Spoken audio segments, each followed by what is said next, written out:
know what the fuck we doing. Okay.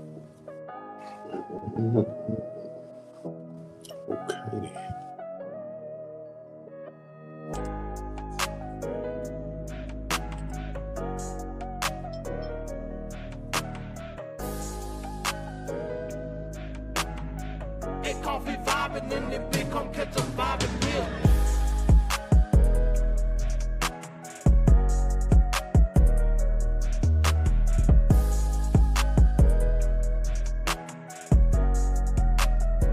Oh, over there, sit down somewhere, bro.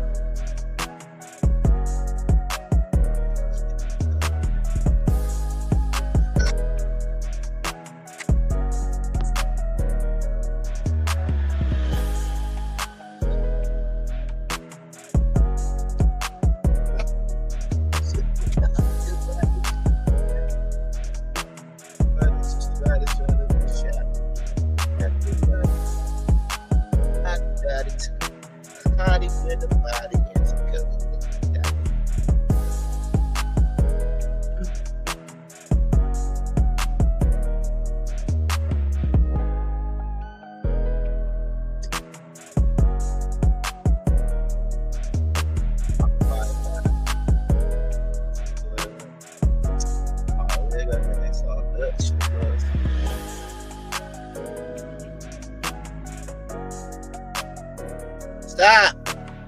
Go sit down. Over there. Over there.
What up, everybody? I know what time it is, man. It is 8 p.m. Eastern on a Friday night. Man, it ain't time for the best podcast, man. It's time for The worst. Huh? The worst.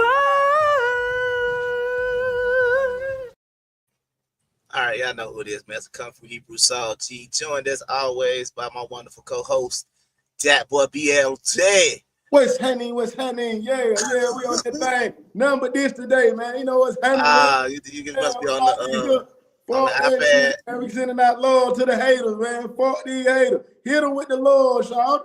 Yeah. Okay. All right, that's a different take. What you been having going on, man? It's been an interesting week from what I could tell. Damn, I can't even goddamn put no comments or nothing. I ain't got my mouth shut. I got the comments for you, man. I got the comments. Okay, that was happening. Okay, never mind. I got it. See, the biggest. Okay, what's happening? What's happening, daughter? What's happening? The smallest of the biggest. Yeah. Bloodline, man. Generation next, man. Yeah, I ain't even clean up or nothing, man. I can't ugly. I might thought I'm gonna have to get a UFC match online or something today. So yeah. Oh look. Hey, well, speaking of Generation Next, man, what you think about Generation Beta? It just make me not want to have no kids. Nah, really, yeah. I don't want no beta, baby. Yeah, it's over with for the kids, man. It might be over with, man. The strong family model, it might just be over with. I don't know though. To each his own. You might get to pull out the too short how you want it fit. Then it might be a new turn on the next generation come out, because I don't want to have no beta, baby. That just don't even sound good, a beta, baby. What is the generation shit? Every what, 10 years, 20 years? I have no idea. I know it sometimes it be 10, sometimes it be 20, sometimes Gen Z. They feel like, when they feel like one generation is real bad, they try to They had to remix that thing. They had to remix. Because Gen Z, X, and Y, and millennials all seem like they under 30.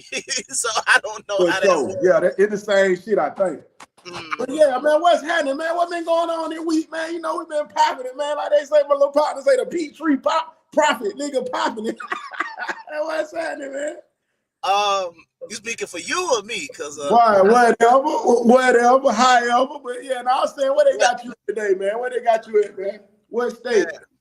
Man, I'm up here by the name of the rims everybody used to put on their car in 1996, Dayton. Oh, that Dayton, no Huntersville, man. Yeah, I'm up here in Dayton, Ohio. Yeah, no doubt. But it's been an interesting week, man. Got a little announcement to make, but we'll get to that a little later. It have been an interesting week. You right about that. There's some interesting developments out of nowhere. You know what I mean? Folks be thinking one thing going on, another thing going on, and you know they tried to catch me on a technicality, but I still ain't been on List Crawler yet, so you still can't catch. Oh man, yeah, you got to get them technicalities fixed. Cause one thing about 2025, bro, it's all wins, no losses, man. All wins, no losses, man. Yeah, because you know what I got going on. I need to make sure these technicalities is cleared up quick. See what I'm saying? I'll be like, yeah, well, I got half a meal, but I only got 250. Oh yeah, nah. I can't give away no fortune once in a lifetime. No, sir, no. Yeah. So I gotta make sure, like they say, all my I's I dotted and my T's are crossed. So for sure. But how was your week, man? I've been I don't know what's the proper term. Interesting. I've been seeing some interesting things on your feed, man. I don't understand what I'm looking at. However, I'm pretty sure you can explain it to the people. Yeah, let's break things down a little bit. And this ain't the topic of the show because we don't care about that shit. And peons and peasants do not get first dibs. You feel what I'm saying? But sometimes you got to clear the air. So, you know, last episode, one episode I got fucked up right after the episode. We came back and we told them like, yeah, we good and everything's great. Boom, boom, boom, boom. And out the blue, you know how they do. They got the shits where every county is now just posting your mugshot. For some reason, every county jail takes a picture of your mugshot. And that's how they got, damn, I can't go to no slide, but that's how they caught the boy Rocco. We gonna get to that in a minute. Oh, you want me to pull him up? I got him right here. Yeah, you can pull him up. This is how they caught that boy Rocco too. Just like this, you see the mugshot. They took the nigga hair piece. I did not know you get locked up and they take your hair piece.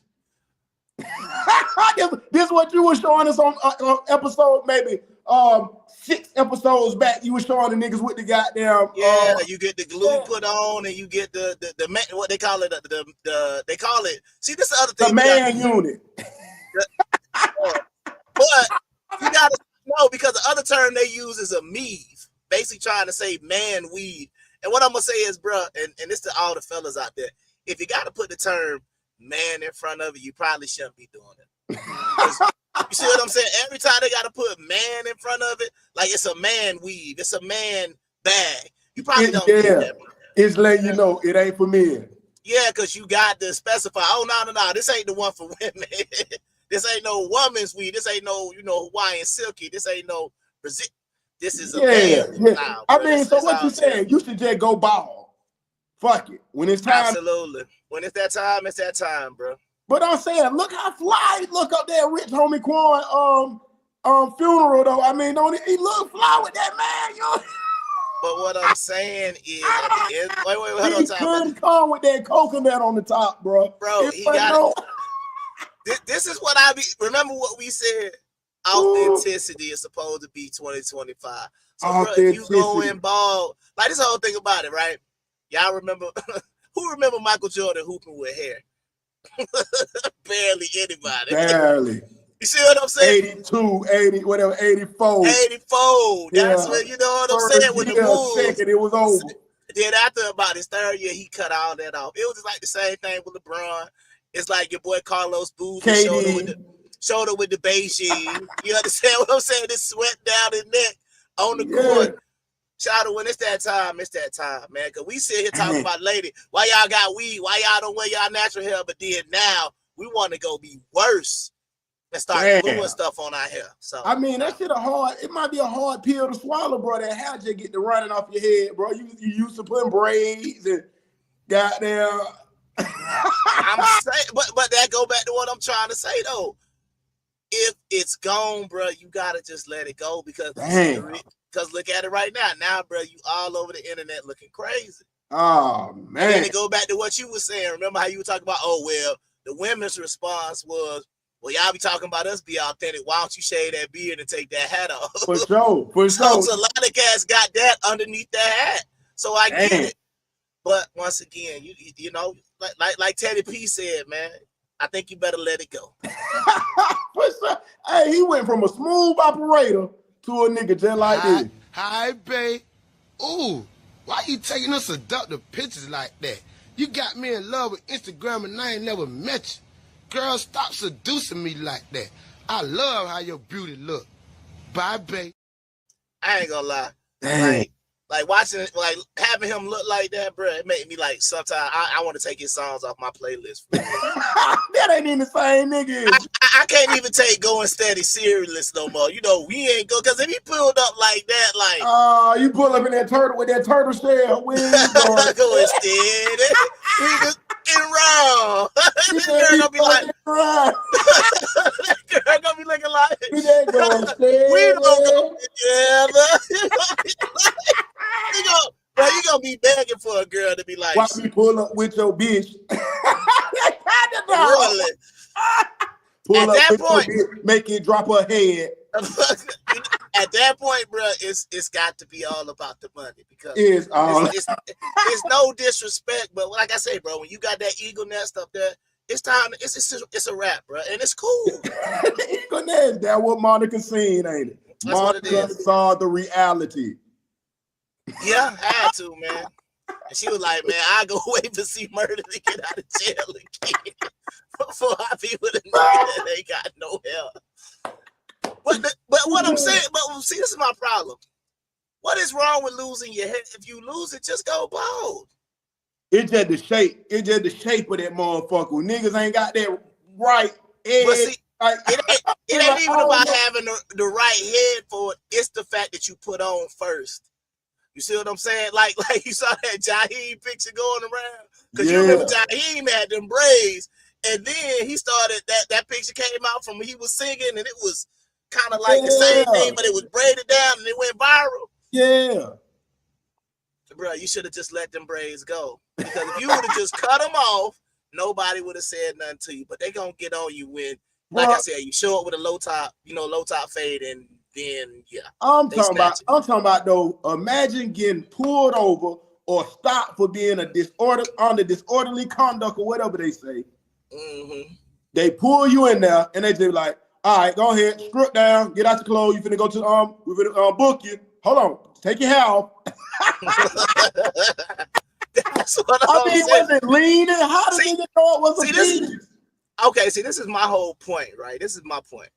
The cats that want to do it, as long as you honest about it, I don't have no issue with it. Like, for example, if I want to go get the faux Dwight Howard braids for next week's show, and I want to go pay $800, everybody gonna know, bro, you didn't just grow your hair in a week. And then I take them back out. But what I'm saying is, I'm walking around like I done went through the struggle of having braids, and oh, boy, look at my hair so long. Yeah. That's the problem that I have. If you want to just do it, I mean, 'cause, you know, it's like Hollywood. These cats be getting these fake beards and fake whatever for a role. Bro, you want to play a role, that's cool. But you can't think that's real. Like, what I'm saying is, I would do some crazy stuff like that just for the show. You know what? I'm going to come on here with it. I'm going to come on here with dreads one week. That ain't I'm going to no come on show. here.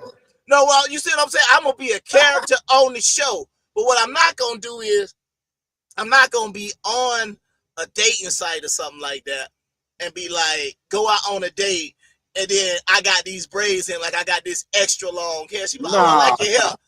Oh, no, these are some faux locks, man. I just wanted to do something a little different. Damn.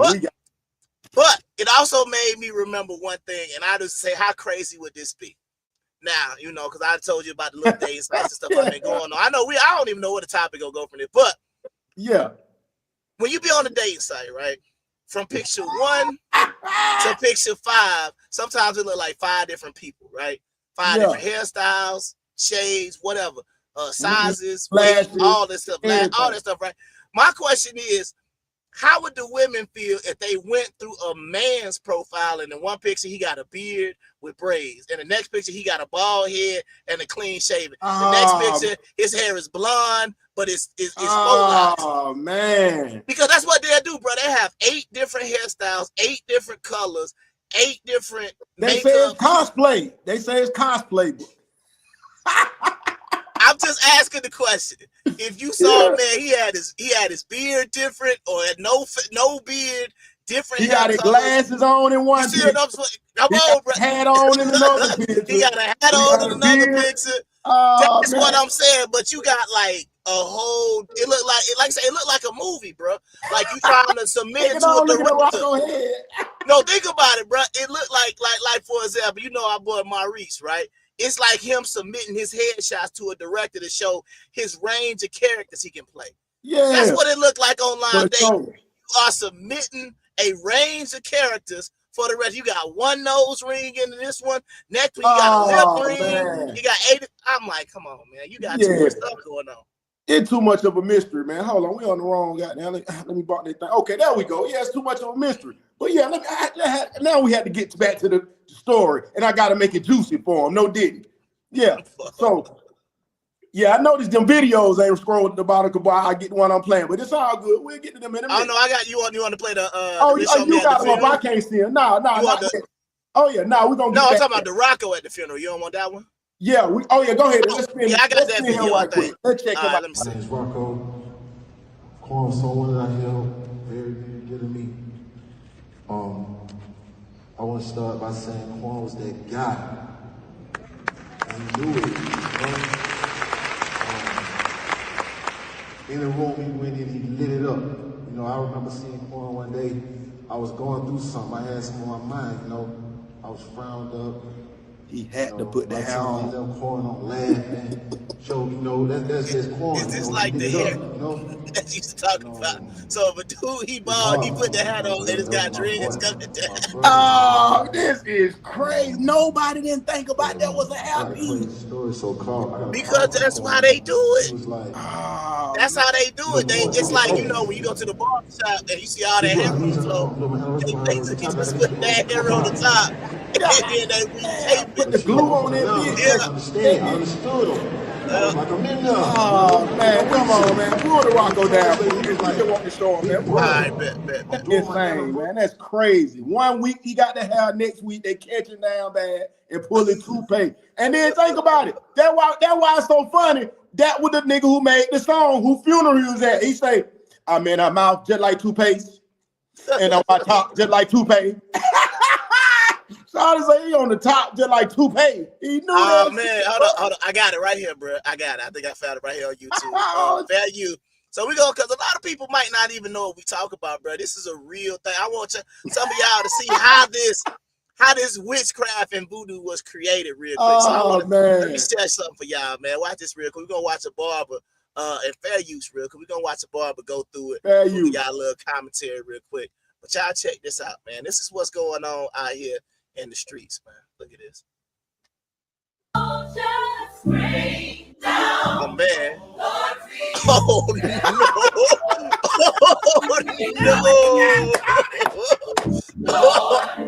Oh no. Ah man. Rain down. Look, man, he's lining up nothing. Look at that, bro. My man is lining up nothing. No, I'm saying. Did you see that? Wait, hold on. That cul-de-sac, Hold on. But go back. I want you to say that he went to the front. What is he lining up, bro? He drew that line in. What is he? My man is lining up nothing. What is the line? Oh man, this shit getting out of hand, bro. See what I'm saying? Like, so at this point, you should have been good, but this is where it goes. See, now you putting the glue on there, right? Oh man. So then look, now he got a good fade right there. That's a nice fade. Paco had a mean fade on the side. Yeah, that's it. But oh no.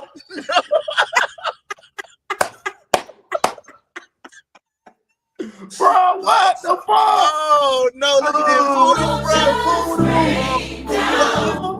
Oh man.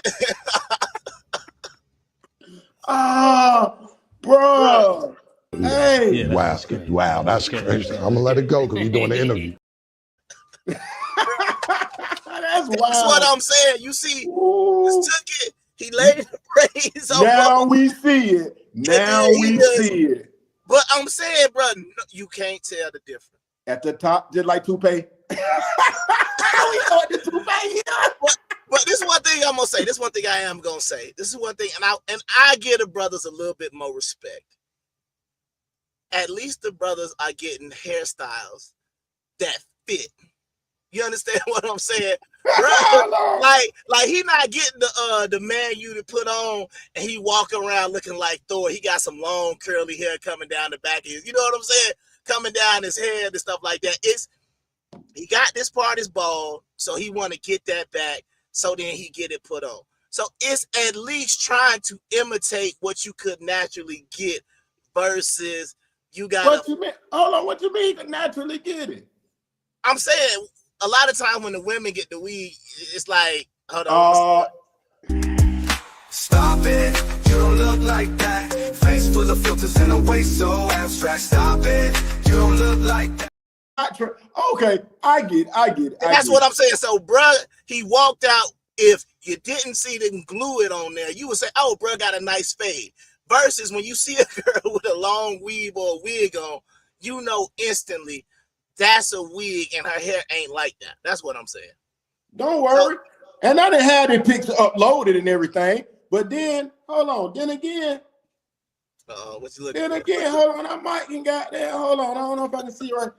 Hold on. That way, other way. There's another egghead ass nigga. There's another egghead ass nigga. There's an egghead ass child abandonment ass nigga.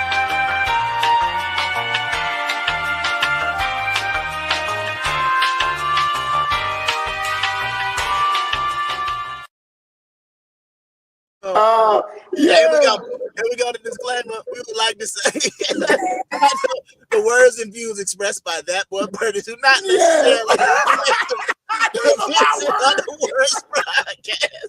Continue. Hey, okay. It's been a situation where none of these niggas is got no hair. These niggas bald-headed as hell, police ass niggas. You know, shit like that'll stress you out. You know what I'm saying?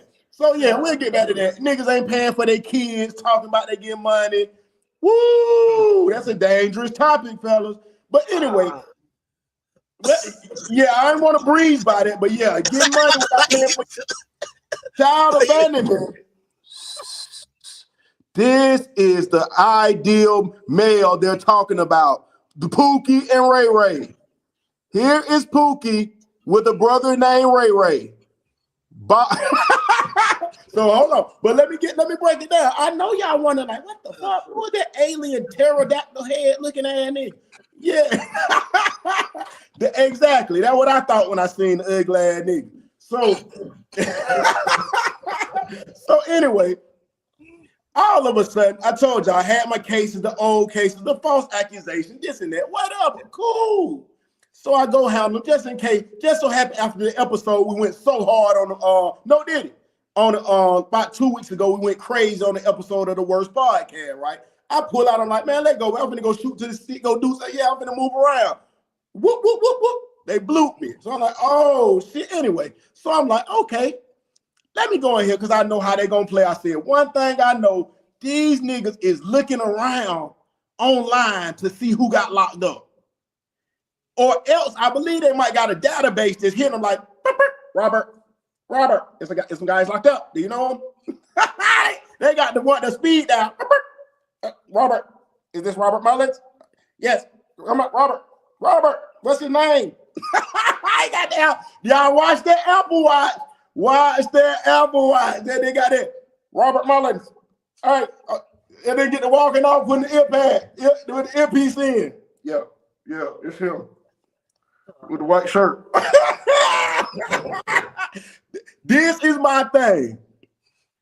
Let's not challenge people who are solid people. You cannot beef. Listen to this. Rats and gorillas just can't beef. That's an unfair match. Rats and gorillas do not beef. They don't stay in the same jungle, the same habitat, whatever. We just gonna end it from that. Cause I know it seems like there's a lot of babble. Let's say that. There's a lot of babble and the views of that boy Birdie. But the thing about this is, pick an opponent that you are worthy of challenging. This is a thing of life. Pick an opponent that's worthy. If you are a peon with no life accomplishments, your family has no life accomplishments, your other parents are fucking drug addicts, dope fiends, homosexuals, any of those things. I'm just saying, no love loss or whatever. But you do not battle and challenge people who have abiding citizens as parents, proud family members who have accomplished things. You do not battle those because you look crazy in the public eye. The public eye sees your family as junkies, degenerates. Yeah, wow, that's crazy. I'm gonna let it go because we're doing the interview. Peasants, imbeciles.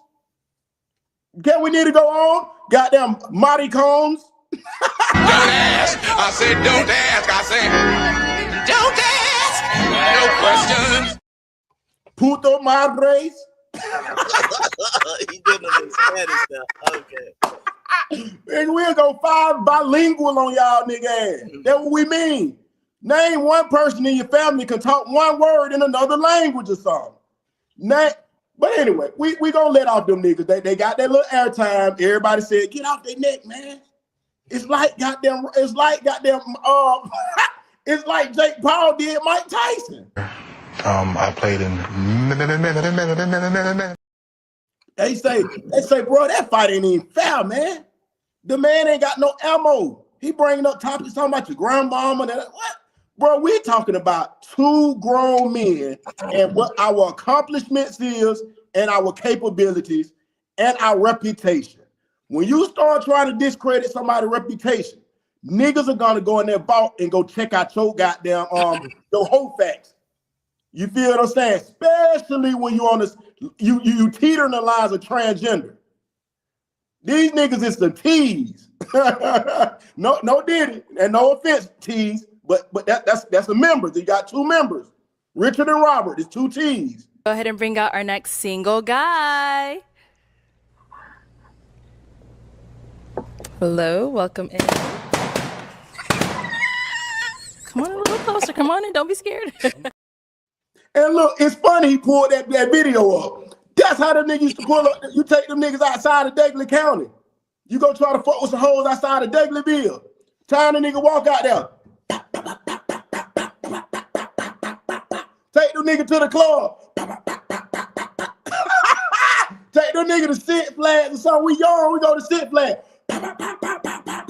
God, I'm like, these niggas can't get no pussy. These niggas don't get no whores.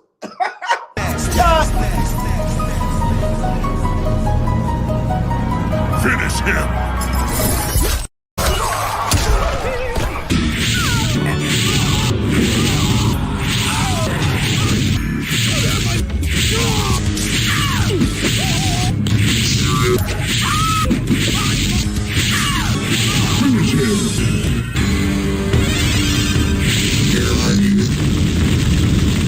Scorpion wins. Fatality.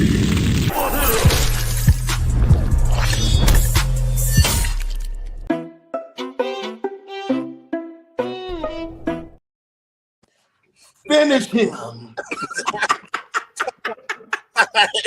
Bro, I'm out.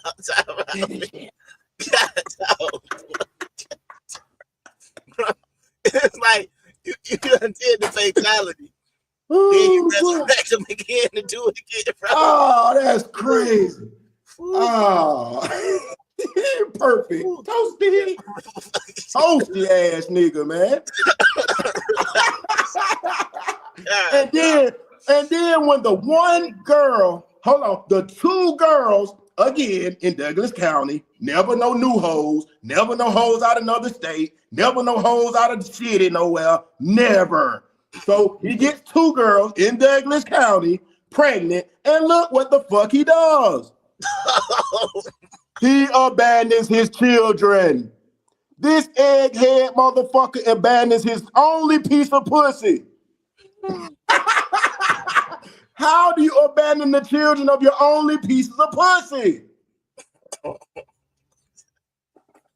And then, not to mention, we're gonna have an intermission but I know why. Because the only time he wanted to change and get something that wasn't from Douglasville was when they say he was at that state prison going by the name of Fleece Johnson. His prison booty.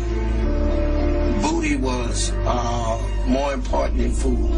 Booty, a man's butt. Hey, yo, what the? You know. They say that nigga down there goddamn feeling for them fags.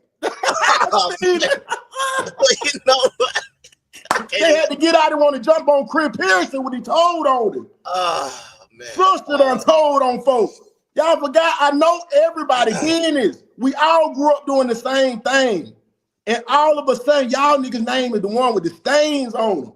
And I know the people that don't do crime, they like, what the fuck? Yes, it's like if you at a job and it's the nigga who running around putting secret notes in the goddamn supervisor goddamn locker. Hey, he's on his phone every day. John Williams is texting at work. It's Amber Lindley. She's called, her boyfriend came to see her. Oh, man. School hall monitor ass niggas. Yo, man. Yo. Hey, yo. Hey, yo. And before things got even better, and I don't even know where it went, because there was the most hilarious thing of all. We have the evil brother that reminds us all of, his name is Richard, and he looks just like Charleston White. We all know a nigga that's 38 years old looking like Charleston White is a nigga getting no pussy again. This nigga standing with his eyes up like Ray Charles. Hold on, let me zoom this in. This nigga turned into Ray Charles when he was standing beside Rollo goddamn Maybach. Hold on. How do you turn into Ray Charles in front of another nigga called Shawty? That nigga said, Georgia, oh Georgia, oh sweet song, Georgia. We must internalize the flatulation of the matter by transmitting the effervescence of the Indonesian proximity in order to further segregate the crux of my venereal infection. And it's so funny that the Muslim videos come up. Cause that's what them niggas turn to. All of a sudden they get in chain gang, know that they gonna punish them. Now they Muslim. Let's go run and find who gonna help me out. It's the gays or the Muslims. One trimming with the gays, one turned Muslim. They both turned Muslim because they needed Rollo in the prison, I guess. You want that video? Yeah, let's pop it up, man. This is the Muslim thing. This is what Muslims do. Did they make you do this? Does a 33, a 34-year-old nigga make a 40-year-old nigga dick ride? Please help me, y'all. Help me, guys. Slide down a little bit. Slide down. Slide down a little bit. Slide down. Back. You gotta slide down a little bit. Slide down that way. Show no. Muhammad. I need you. Hey, get on the knee, come on, kneel. Kneel, everybody kneel. Right side, right. Kneel. Right. Kneel. Check the show. Make it go that way. Come on, man. Come on, read it. I can't kneel like this. I can't kneel like this.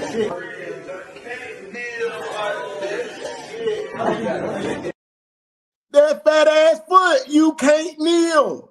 That's the point. You shouldn't even be doing that shit for no other nigga. No way. Take your ass home and raise your own family. Pay for them goddamn kids you abandoned.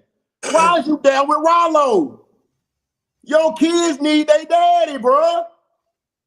They need a daddy, and they don't need no nigga with Rollo, and then you go do this. You cannot abandon your children and go hang with Rollo with your brother Ray Charles standing in front of his car singing Georgia. Boy, y'all got to be two of the stupidest motherfuckers in the earth and two of the stupidest motherfuckers in Douglasville. I rest my case, and we'll get back to y'all Charleston White and Eddie Long looking ass niggas later. God, let's move on. Country ass, barking ass niggas. Slap the fuck out them fuck niggas when I see them. And I ain't changing nothing I said. Can't wait. And then you're gonna press charges. He said it on the video. Go look. Hell yeah, I said I'm slap fuck out. Fuck up, fuck nigga. Fuck nigga, shut up, nigga. Bro, I was just shut the fuck up, fuck nigga. Goddamn, choke your puss ass out, nigga. Man, nigga. Yeah, let's move on. Nigga think this shit sweet. Put that, I would jump on that nigga back, squeeze his foot, choke that nigga to death. I'm just gonna lock that bitch. Fuck nigga, shut up, fuck nigga. Shut up, fuck nigga, shut up, nigga. Till your motherfucking puss ass tap out, nigga. Kick that goddamn fat ass leg on the floor.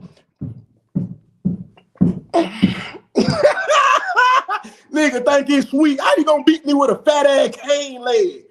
Nigga, I'm gonna hit you so goddamn hard in your shit. Fuck nigga. What's wrong with you? Fuck nigga.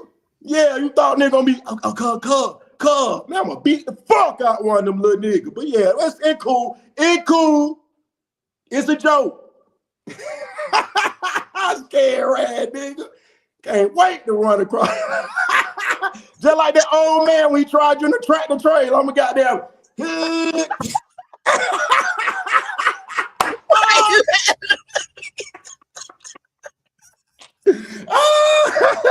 Nigga, you'll never see me get riding in front of no nigga car. You'll never see me going to sit in front of a nigga waiting to take kneel in front of him. Nigga, come on, nigga. I'll never be no pussy. Pussy ass shit, nigga.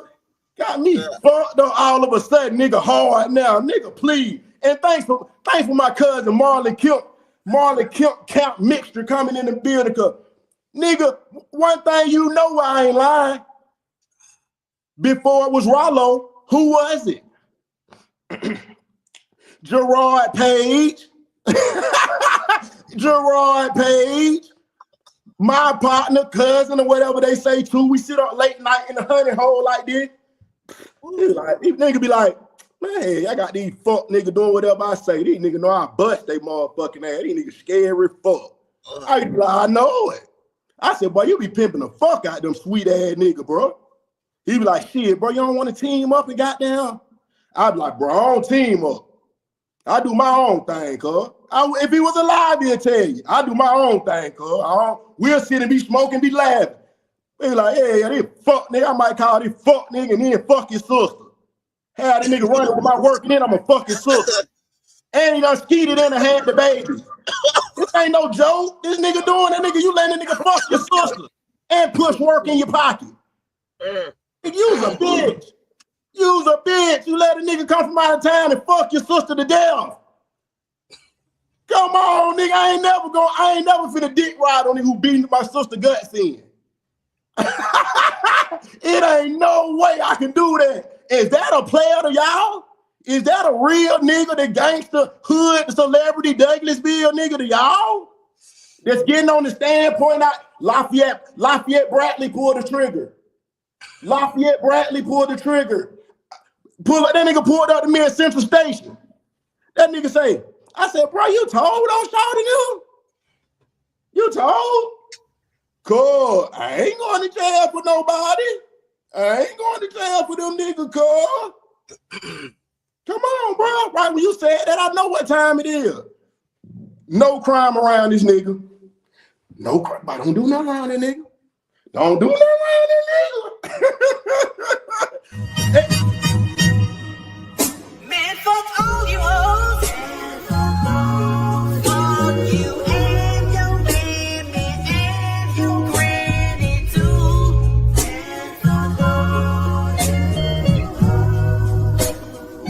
I'm sick of this shit.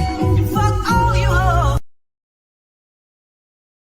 Yeah, so now we have it documented. I know Gerard looking down and like, goddamn, that nigga exposing the move, man. Why that nigga saying I fucked these niggas' sister? And then you gotta be in the other room while nigga gutting your sister out, nigga. You's a bitch. You need some work that bad. You don't know how to get no money. You need another nigga from Griffin to come show you how to run up $1,000. Until then, you ain't see number $200, $300. 8 years of selling drugs. Come on, man. Like I told him, no nigga. And I don't even want to include everybody, but we can. But them two niggas. And imagine this, bro. You are a law-abiding citizen. These are drug dealers we talking about, allegedly. Nigga, it took them niggas, they were 37 years old to get a car. God damn. 37 years old before they got some fucking wheels under a vehicle. And that probably when he registered in their name. Woo! And you came to test the Dundada. You came to test the Dundada, boy. Ooh, this nigga said that I need a loan. Nigga, you the one getting the loan trying to get that goddamn tractor trailer off your goddamn leg in that ocean. I know when that bitch fell off that, you know that shit was on the news, that bridge, that bitch fell off that bridge. Him and that nigga, Mark, whatever that nigga, that shit. I know they were like this shit.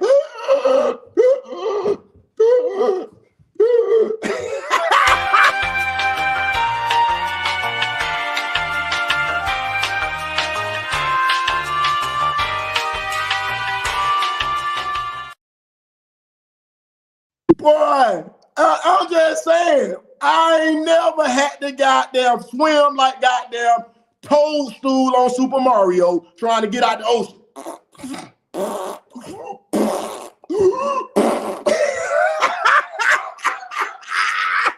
Hey, bro. And then all I'm saying is, was you bucking and talking shit when that bulldozer was on your goddamn foot, though? That's the face I want to see. You send me that face. Whatever face that is, that's the one you post on your Facebook. Fuck trying to wear that purple label shirt for $150 and I got our Greenbrier flea market, nigga. Get the goddamn picture when your goddamn face was submerged under that goddamn water. That's what I want to see. Everybody feeling sorry for your fat foot ass. I don't.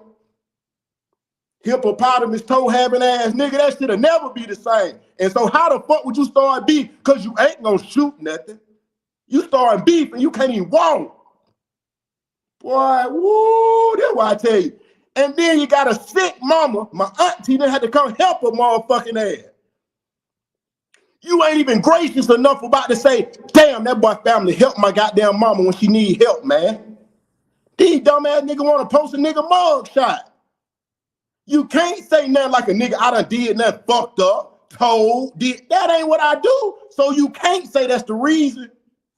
You gotta be hating for me on it as a child, nigga.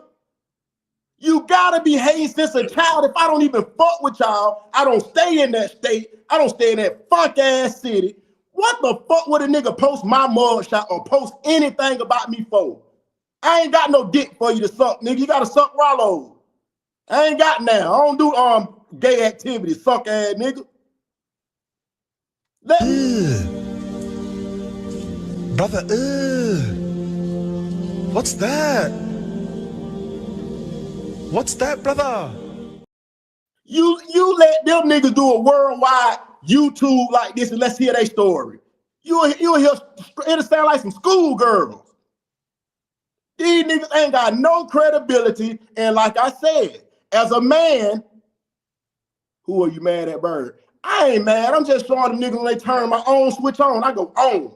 That like when they hit the light up and say go, cockroaches everywhere. Boy, that's how I go. I get to going everywhere.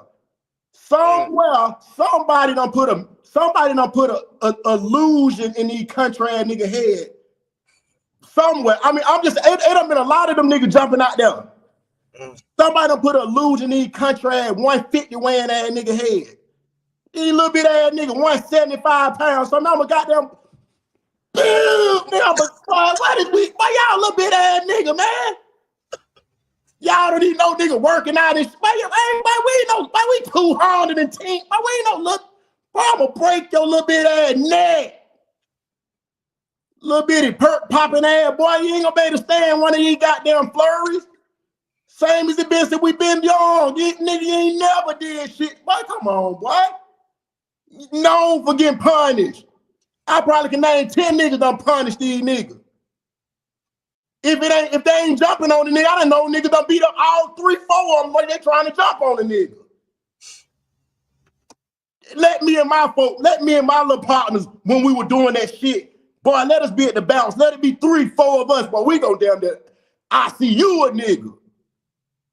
And them niggas might just sit back and be watching. Oh yeah, come now.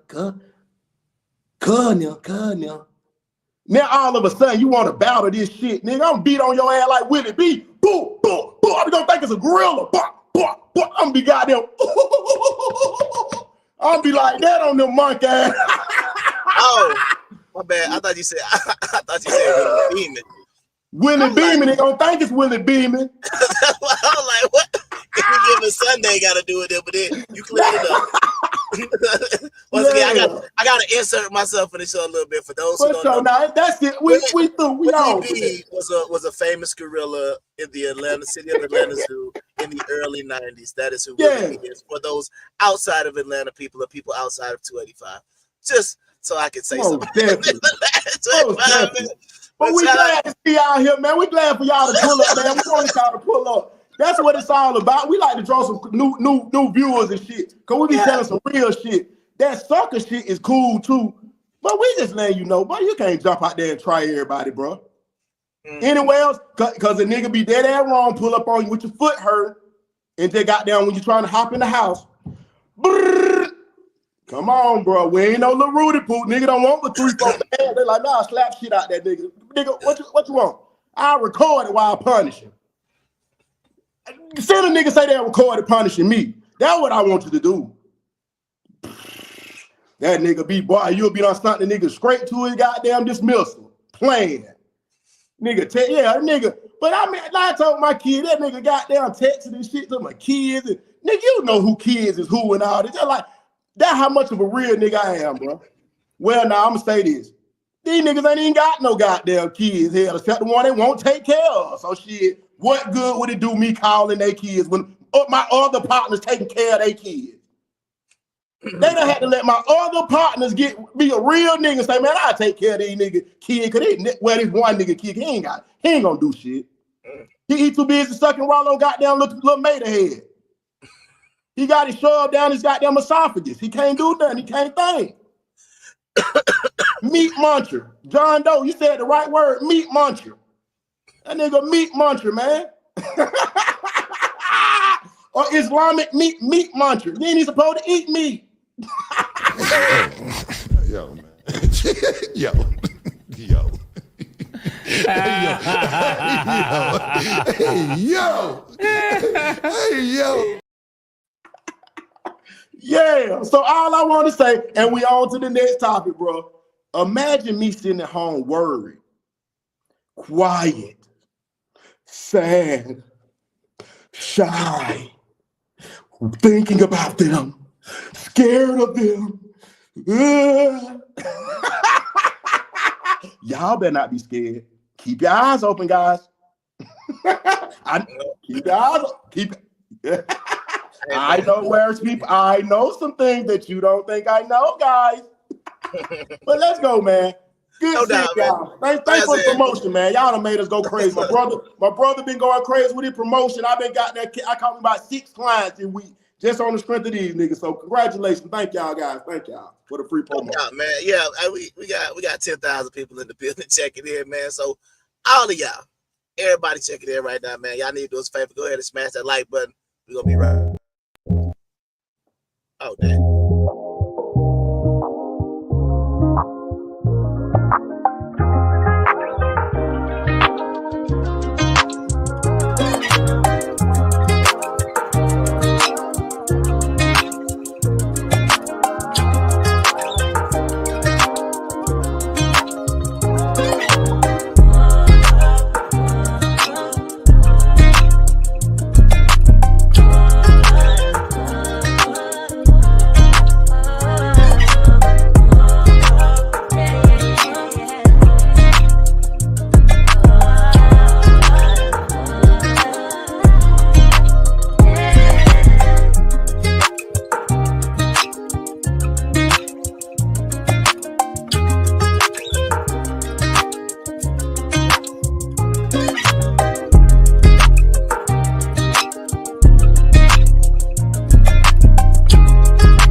What the fuck is Georgetown doing? God damn. Here you go, though. Oh, speaking of Georgetown, sports, man.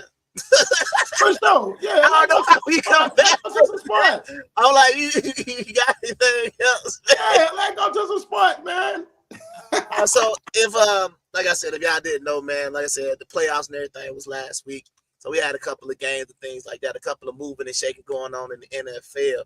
My first question is, one of the major topics is they let Mike McCarthy go in the Dallas Cowboys.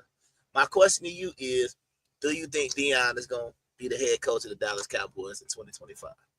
I mean, when I posted that shit about a month or two ago or something, maybe like that, everybody told me it was like, oh, no, they said that was just a fake news. It was under me like I'm completely insane. So, hey, what do you say? I mean, what's the change now? Are they saying it's a different proposition with money or something? Or what? What's the situation?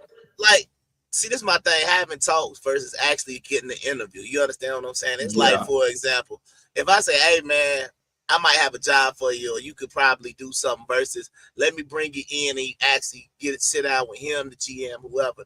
It's different. Sure. I don't think it makes sense for Deion, to be honest with you. I don't see it making no sense because you already got Dak Prescott. Good luck trying to get them to get rid of that contract or to get somebody to take care of that contract. Plus, you got to think about what you got in Colorado. I say if you can get a program like Colorado going to a bowl game, you good. So he could be there for 20, 30 years. But the thing is it anything better than having an NFL head coach position? When that's where you know that's the big game, the big unless you with the Steelers, no. Huh? Steelers have had 3 coaches in their whole career. You see what I'm saying? Like you're not going. That's what I'm saying. You gonna have some longevity versus unless you got the, as they say, the right complexion for the connection. Oh, you ain't gonna get recycled because this is something I was thinking about. But that's Deion. That's Deion. Wait, Wait, but I'm gonna see if maybe you know somebody that can fit this.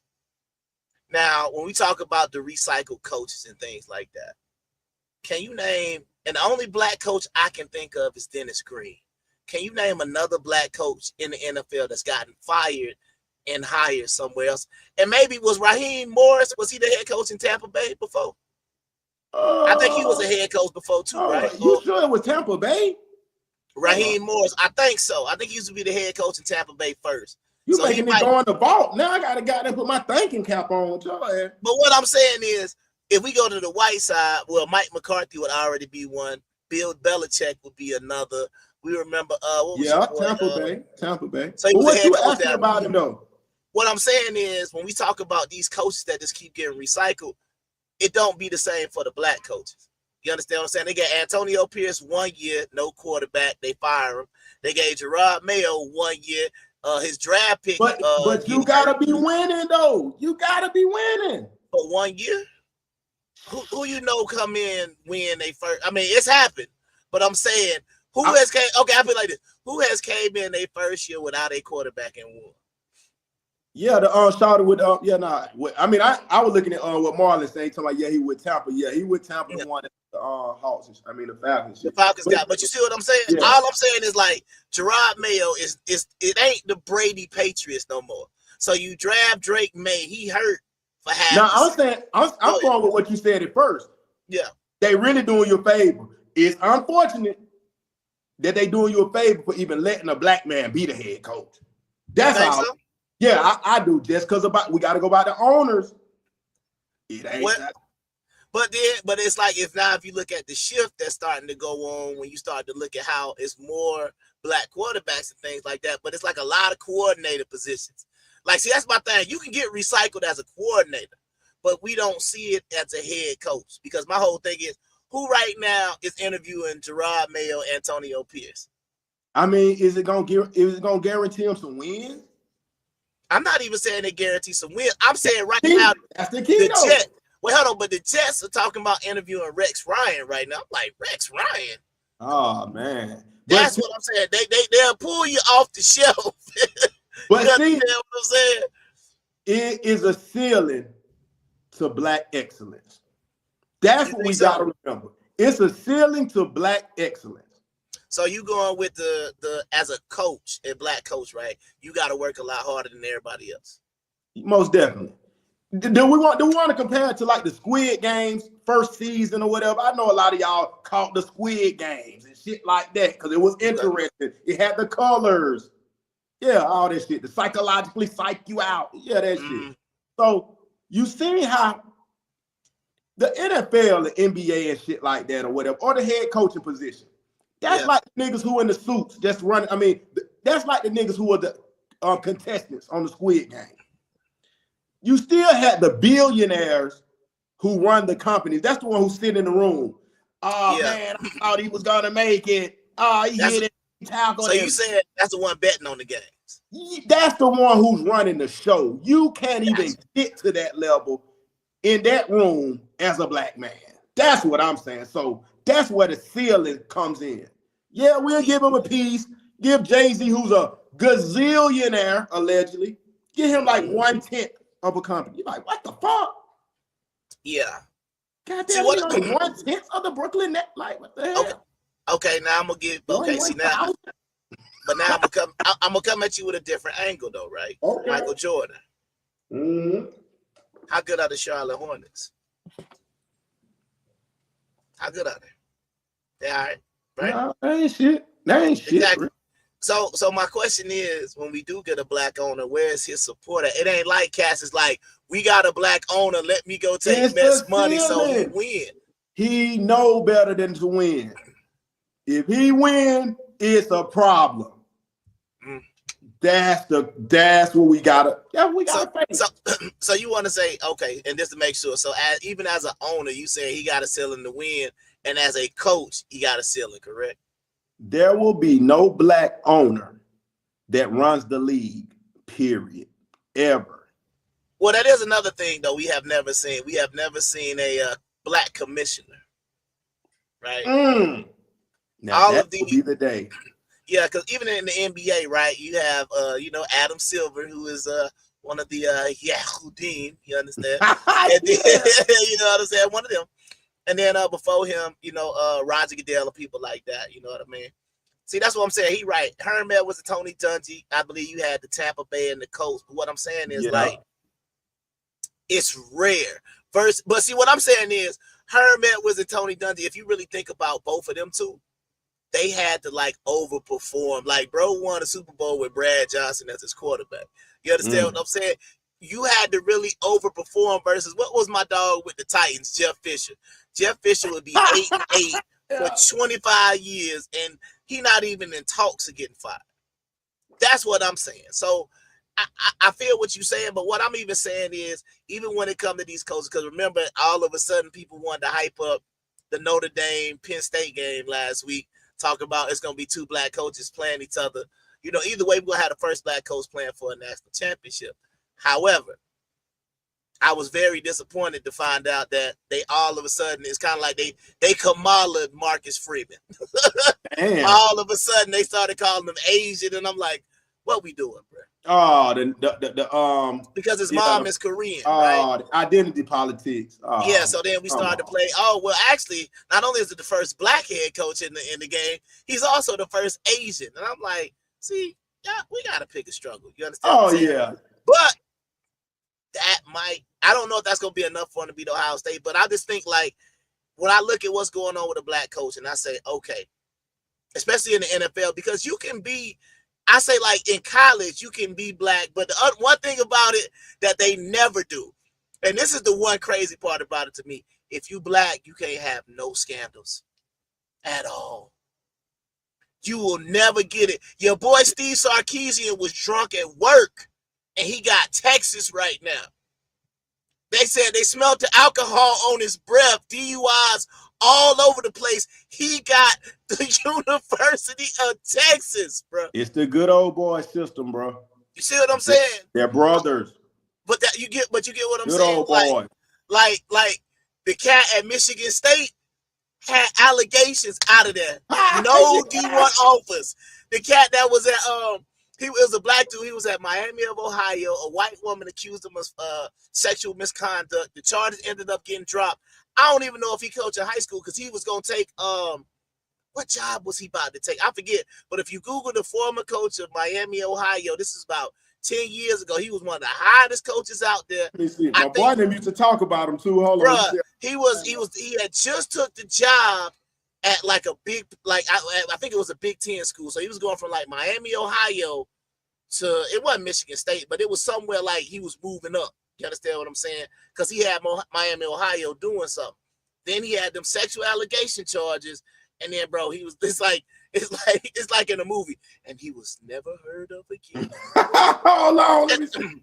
I'm thinking it was. I can't remember what his name was, but if you say former Miami of Ohio coach, sexual assault allegation, it's a was black he a woman basketball coach? Nah, this is football. It's football. Because he had just got hired somewhere else, but I can't remember where he got hired. Was it Brad Aldridge? Brad Aldridge. Oh, let me see. Miami, Ohio responded appropriately to Brad Aldridge's allegations. Investigation. I don't think is Brad Aldridge black? I don't think that's his name.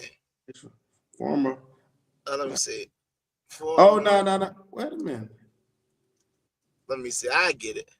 Miami hired Aldridge on the recommendation of Miami Hockey. You doing Miami? Let me see. Mike Haywood, that's his name. Mike Haywood. Okay, I'm like Mike Haywood. Okay. And he was about to get the job after that. Hold on, yeah, let me pull it up real quick. Because I'm gonna tell you exactly what happened. So Mike Haywood, he basically was he was Miami, Ohio's. He had been at Notre Dame and all this other stuff. But hold up, let me pull it up real quick. I'm trying to find the scandal, so let me go back to this, right? Because he had just got the job. And see, this is what I'm trying to say. Look at this, bro. His first season, okay, this is what it was right here. First season, Red Hawks 1-11. Second season, 10-4, won the MAC. He was named the 2010 MAC Coach of the Year. He left Miami, Ohio for Pittsburgh, but he was fired before coaching one game due to domestic violence charges, which were later dismissed. And we just saw the same thing with the Michigan State black coach who had the same thing happen to him, and then they got him up out of there. Yeah. But he was the last one that had Michigan State like ranked in the top 10. I mean, what don't you understand that when they made Kyrie apologize for liking a video, liking a book, liking a movie, wearing the shoes. Stop talking about them shoes. Them shoes was not no Hebrew shoes. That nigga got in trouble for the shoes. So what? What is that? It seems like nobody could be anti-Semitic but black. Yeah. Well, the whole thing about it, they didn't need to take out the Semitic part because it's other people that qualify for that. Because you can talk about your boy right here all day and still don't get canceled. Because when you start talking about Semites, based on what the books say, you also talking about brother. What's that? What's that, brother? Yeah, come get that shit, man. You see what I'm saying? Because according to the book, Shem, who, you understand what I'm saying? They took the H out. That's why I always say they took the Hebrew out, but I ain't gonna go there tonight. This was a similar case. They should be Shemites. But this is a similar case when they took the H out. Swallowed up. Have you ever been swallowed up? Have you gone through a time of swallowing? But that's what I'm saying. So it's amazing to me how that word has just only applied to other people. You can talk about Arabs all day who, based on the biblical story, would also be Semitic people. It's a lot of people that's Semites, but it only refers to one group of people. And like I said, the one that they don't cancel you about, if you call them the Yehudim. But the other problem about the Yehudim, right? We can talk about the Yehudim all day, baby, because y'all don't even know your name, so it don't even matter. That's crazy. We can talk about the Yehudim all day. You want to know something great about the Yehudim? Let me tell you something great. Watch this. Let me tell you something great. The letter J wasn't invented till the 1500s. Congratulations, Yehudim. Congratulations, Yehudim. The letter J wasn't even created when y'all was talking about y'all was them people. So congratulations again, Yehudim. Congratulations. Y'all are upset about a term that could only qualify y'all from the 1500s and up. Because once again, what I tell you, we can say we don't say Yehudim all the time. How many times they say, "Hey, flagged it for"? Ain't nobody talking about no anti-Yehudim stuff on the internet, right? I beg your pardon. I beg your pardon. You already know.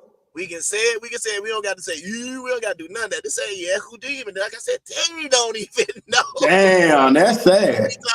Because once again, I'm just gonna give y'all a little brief. They don't believe their own lies. That's what you bet. They don't outsmart themselves. Because, real quick, 30-second history lesson of that area during this time, right? There were two captivities that they like to talk about in the book. In the first captivity, right, the Assyrian captivity, they took 10 of the tribes out, right? So the Yehudim means that they were from the tribe of Judah, right? So forget all. So this is a question that you have to ask yourself, Yehudim. If 10 of the tribes, who would have been your brothers, right, got taken out of that area to never be heard from again. Nobody knows. They always call it the lost tribes. Where is a group of random Yehudim anywhere on the planet? Just randomly sitting there. That's all I'm asking, because we know the Assyrians took them out and they did something with them. So where are your 10 brothers, sir, ma'am? I'm just asking, right? So then you were left with so that would have been Israel, right? Or in that term, you throw the Y in front of Yisrael with the Y. I always put the Y in there. But anyway, we ain't even going there. So you were left with Benjamin, Judah, and some of Levi, because you still had the priesthood. So it was 3 of y'all there. So my question is, Yehudim, why none of y'all Benjamin? Why none of y'all Levi? Why all of y'all somehow, some way, mysteriously, the Yehudim, and you forget about Benjamin, you forget about Levi, and then you forget about your other 10 brothers that got taken away that we can't find anywhere on the planet, because technically, if y'all are all brothers, we should see a group of Yehudim somewhere else on the planet outside of Europe. Just something to think about. That's all I want y'all to think about. But hey, no anti-Yehudim stuff here. Just asking y'all guys to think about, y'all's history for 1 second. And based on y'all's biblical scriptures in the Torah, you are now saying that not even the United States, but the UK would then be your prophetic Messiah, because the UK was the one who placed y'all back in your homeland, not the coming Messiah that Moses talked about, where he said a prophet will be raised up against your brethren. All throughout the Old Testament, all of the Messiah stories that we heard about in the Old Testament are now the United Kingdom, because the United Kingdom was the one in 1948 who brought y'all back to y'all homeland. So once again, ladies and gentlemen of the jury, I'm not telling you you're not, you are, or you're whatever. But what I'm saying is you got to explain, either the scriptures don't mean nothing, or you got to explain how the United Kingdom is the Christian equivalent to the Yehudim of Jesus. And I'll land my plane. And then when we asked the pastor, all he's saying, Don't ask. I said, don't ask. I said, don't ask. No questions. So, hey, who can we trust? Who can we trust? That's all. That is my only question that I would ever ask. Because once again, everybody say, well, it's because you wanted them. No. I go by Hebrew because they don't even consider themselves that. So, once again, all I'm going to say is, and then once again, if we believe the story, or if you even read the story, you explain to me how you go into Egypt for 400 years, and then you come out and you look like Larry David. Damn. Well, we don't want to go over y'all head too much. We talking about what the fuck is he talking? Yeah, where we go? Hey. God damn, it's too. Yeah, but you know what we did though. I think they were confused because they thought they was gonna be watching the best podcast, but we are clearly the worst. Huh? The worst. Definitely. So we done hit you with some sports. We done hit you with some Douglasville drama. The worst drama. History lesson. Absolutely. We done hit you all over the place. So once again, you don't never know what you're going to get here, because the script say TikTok is going to be banned on January 19th. It's going to be in here somewhere. We just don't know when we're going to give it to you, Paul. Yeah. But, hey, y'all just tune in for the ride, man. We doing what we doing tonight, man. But what I do want to pull up, let's see what we got over here. Yeah. Oh, God. Oh, whoa. Let me slide over by. So this is a question that I got for you. We can kind of stay in sports a little bit, man. I don't mind staying over. This is safe space, as they call it. What are your thoughts on Wemby? Do you think Wemby is that guy? Is he the next whatever? You like Wemby? You are not the next nothing, fighting for your life, looking like that boy we were just talking about, swimming underwater with the bulldoze on it. That's what Wemby look like right now.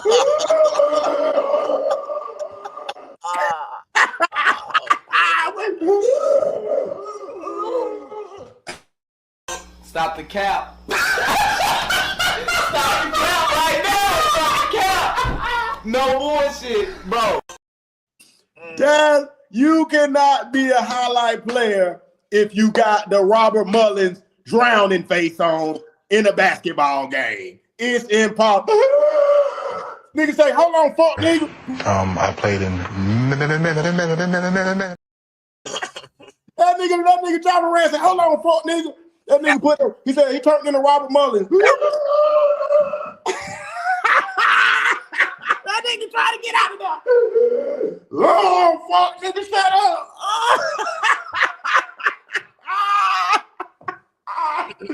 Oh, no. He will never be the great. That just killed him. He'll never be the great with the Robert Mullins face.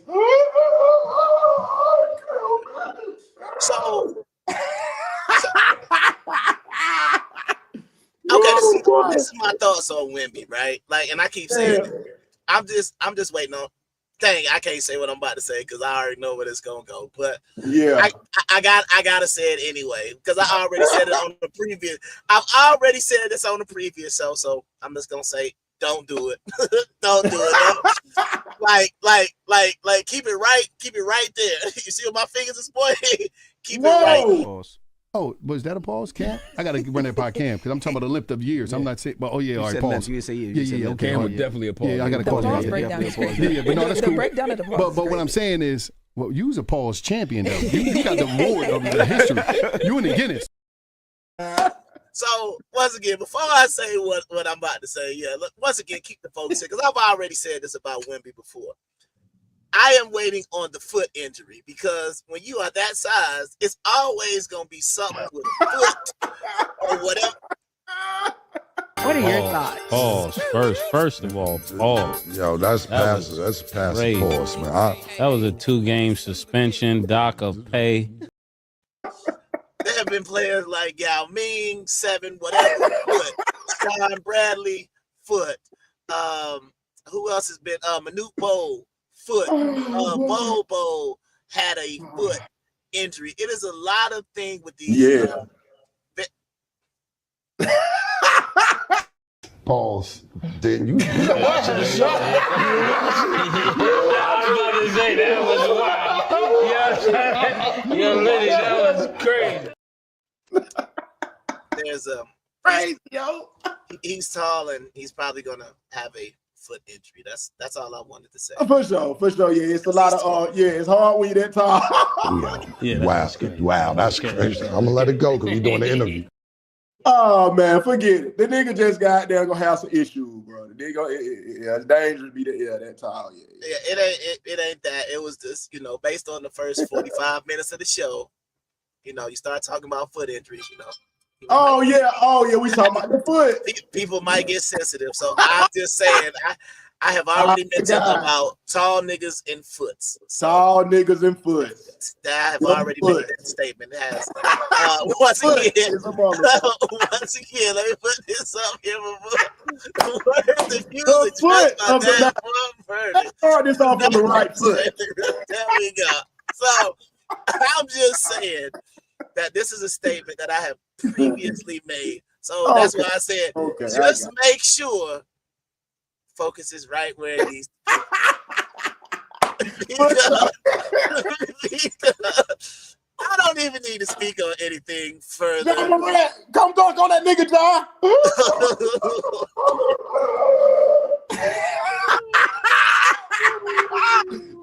the Robert Mullins poster dunk. That's the new dunk. That was crazy. Hey, yo, that was crazy. But we gonna let it slide. We even. Yeah. That was crazy. My bad. I'm slipping. I'm bugging.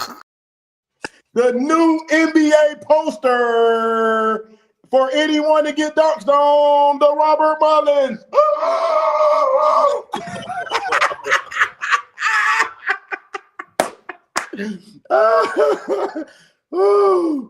Boy, we just broke through a new move. We're going to put that on 2K, the Robert Mullins, y'all. It's on the net, 2K5, the NBA 2K, the Mullins.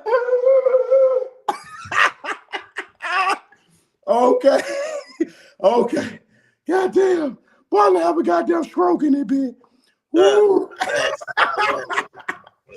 Hey, but look, though, I want to jump on something right quick. No diddy. Y'all nigga got there. Hey, whoa. I'm like Robert. I'm sounding like Robert and Rich. I want to jump on something. Whoa. What are your thoughts? Pause. First of all, pause. Yo, that's passive. That's passive pause, man. That was a 2-game suspension, dock of pay. Okay. But yeah, I want to get to a topic right quick too, just to breathe through. Can we talk about working hard for somebody? No diddy. You sweating, you're falling in lakes. You got bulldozers falling on your body just to make $17 an hour. Woo, boy, that's dangerous.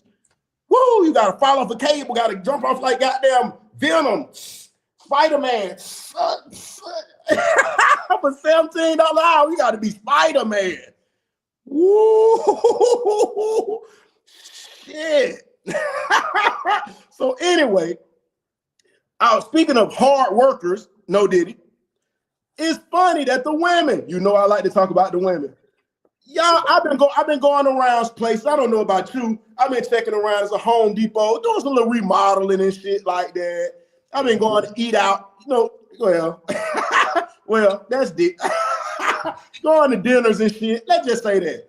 And then I'm at the luxurious little eateries, as well as the Home Depots, the depots. And I'm seeing shit like the potteries. Yeah, the potteries. I'm seeing shit like this, and I'm really confused. Maybe y'all can help. It's pleasure pain, and I'm addicted to sex. Get it, baby. I got a confession to make, and I'm really seeking your help. You know what I'm saying? See, this girl, every time we do it, it's incredible. I mean, it's amazing. I just can't stop it. How can I say that? I'm just addicted. Okay, that was enough. I don't want to steal track. But what we're getting at, what we usually get at, is this. What purpose is the BBL if you're right back at Home Depot? I thought that was supposed to make you catch a rich guy. I used to fuck mad niggas when I was little. That's why dick don't really do shit for me now. Like your dick don't really do shit. Oh my goodness. That's what it is. The BBL is trying to replace and fight the inner demon that is tugging and struggling with each other, saying, I used to fuck mad niggas when I was little. That's why dick don't really do shit for me now. Like your dick don't really do shit. See, like, that's the reason why if you look on the screen, they call me the Grandmaster of Logic, because I like to have logical discussions, man. We don't gotta go that deep. And what I would say is this. For men, whether it's legal or illegal, every man on the planet from the beginning of time has seen if a man has means, money, land, whatever, right? He's gonna have plenty of women. Right. So logically, a man could say, if I don't have any women, if I change my financial picture, I probably can get some women. And we can go example by example. Don't matter if you're ugly, don't matter if you're tall, fat, short, you got swag, you cool, none of that matters. If you have money, you will have women. Yeah. Right? So logical for a man, hook a crook to try to make as much money as possible. Because he says, hey, don't matter if it's legal or illegal, if I get money, at least I will have women around me. We've seen this happen multiple times. My question to the women with the BBL is, number one, you ask that question. Now, if you say, if I get this BBL, I will be guaranteed to have attention, you probably can say that. Yeah, a lot of women who have BBLs have attention. But if you say, oh, I want to be somebody's wife, show me the wife with the BBL. Show me the girlfriend with the BBL. Show me that woman who you say, oh, I would like her wife, her life, right? Like, for example, a lot of people look up to and I know Beyonce, let's say Beyonce, she married Jay-Z. Now it's been some speculation whether she got some work done, right? I saw the little Levi jeans commercial. I said, yeah. She probably tuned it up, but you know, just she probably tuned. She didn't go from 300 to 180 and put everything in the ass and like, come on. Yeah, that's right. Yeah. You see what I'm saying? But did Jay-Z marry her with or without it? You understand what I'm saying? Sierra, you know, a lot of people talk about Sierra's prayer and her. Some of y'all think Russell Wilson is corny, whatever. He's still a multi-million Super Bowl winning quarterback, however you want to look at it. So if you like Sierra's life, right? Even when she dealt with Future, no BBL. The thing about it is this. You don't have a choice but to get the BBL when you're already overweight. You name people who were fit, wearing a size 4, 3, 2, 5, pushing it, and then they just wanted to enhance a curve or two. Okay. That is not somebody who has the mentality, still the thought process, still the hunger tendencies, still the vagina of a 400-pound woman. Wait, and then you shrink your body and take out nothing but your stomach, you're still that 400-pound woman. And that's the point. Okay. I mean, and to each his own. Whatever spirit it was for that 400-pound woman, typically they don't get a hunk, a stud, a great, whatever you want to call them. Well, they might get a stud, not a man.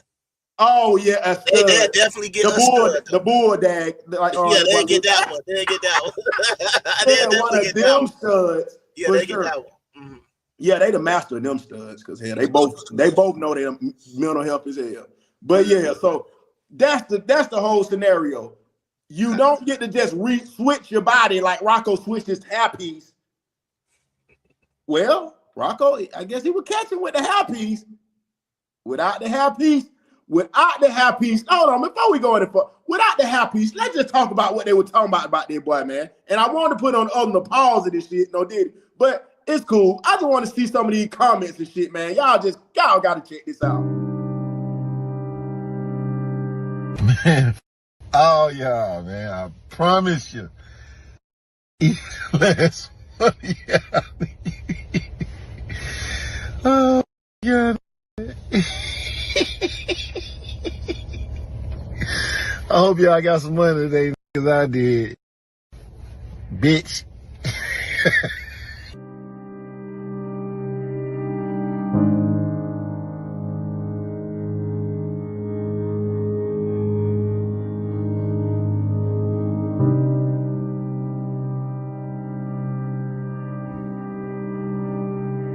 Not today. What the fuck they made him take his toupee off? Bro, it's a torpedo. They could have cropped that shit out. He need a head transplant, no did he? Now I know why they call him Rocco. Did they hit that nigga on top of the head doing the rest? What's going on? He just need to embrace it because this is ridiculous. His barber need to be arrested. His head is disorderly conduct.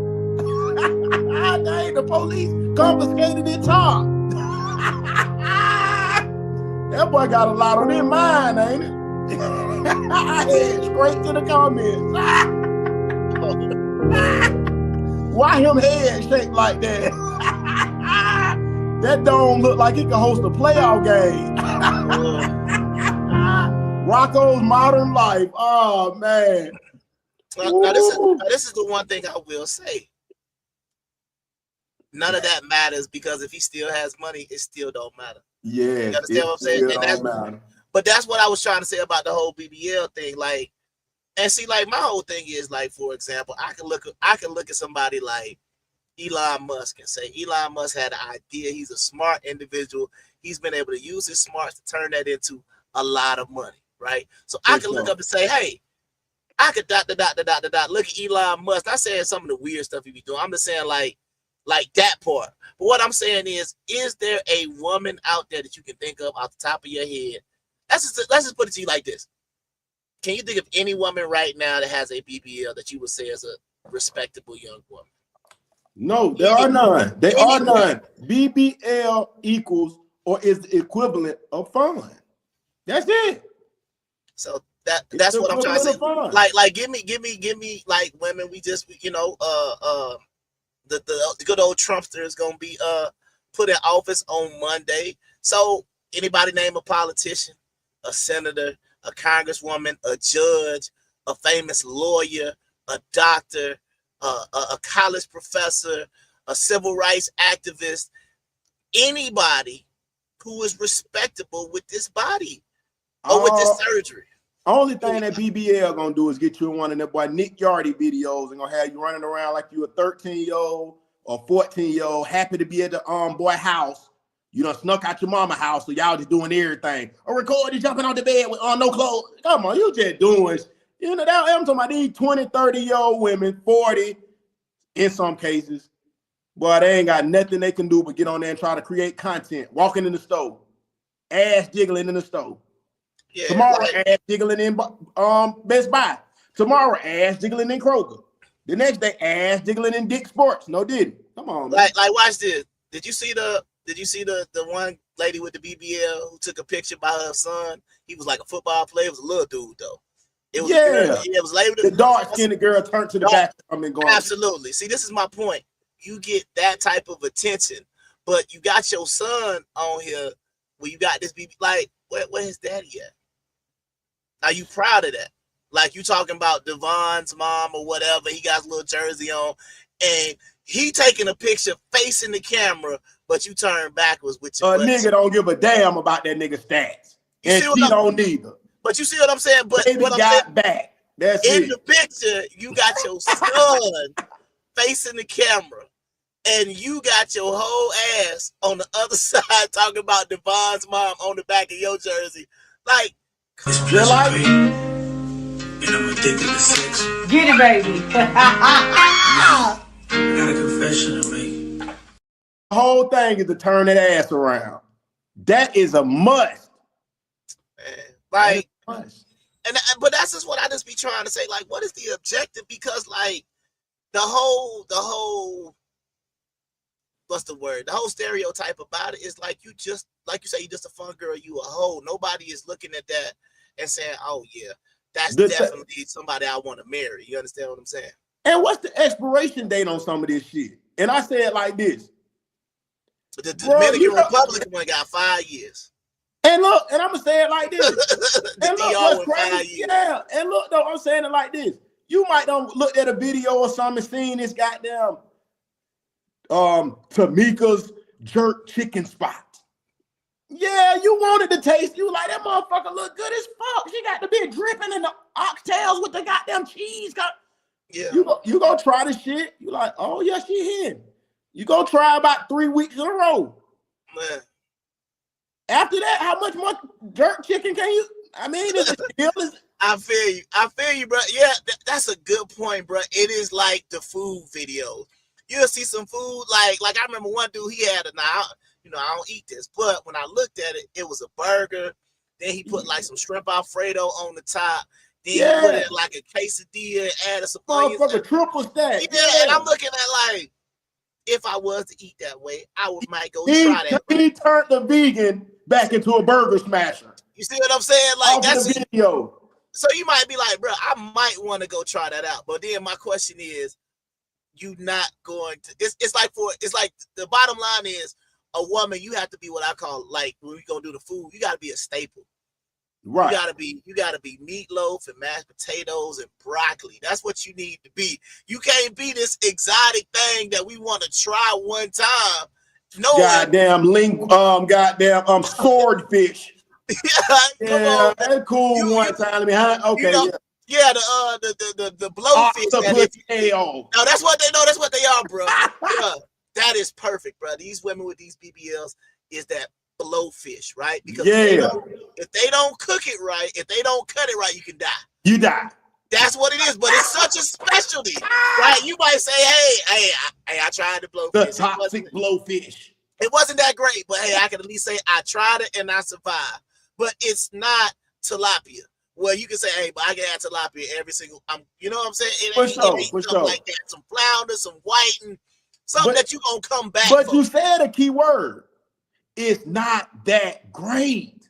That's the scary part, because that's why I reminded everybody, you can be 400 pounds, shrink down with the gastric bypass, or do the all mummy makeover, the total package, or just to be whatever you do to BBL. We know all of them, whatever. We can list them off. Mm-hmm. But you still got that 400-pound push hole.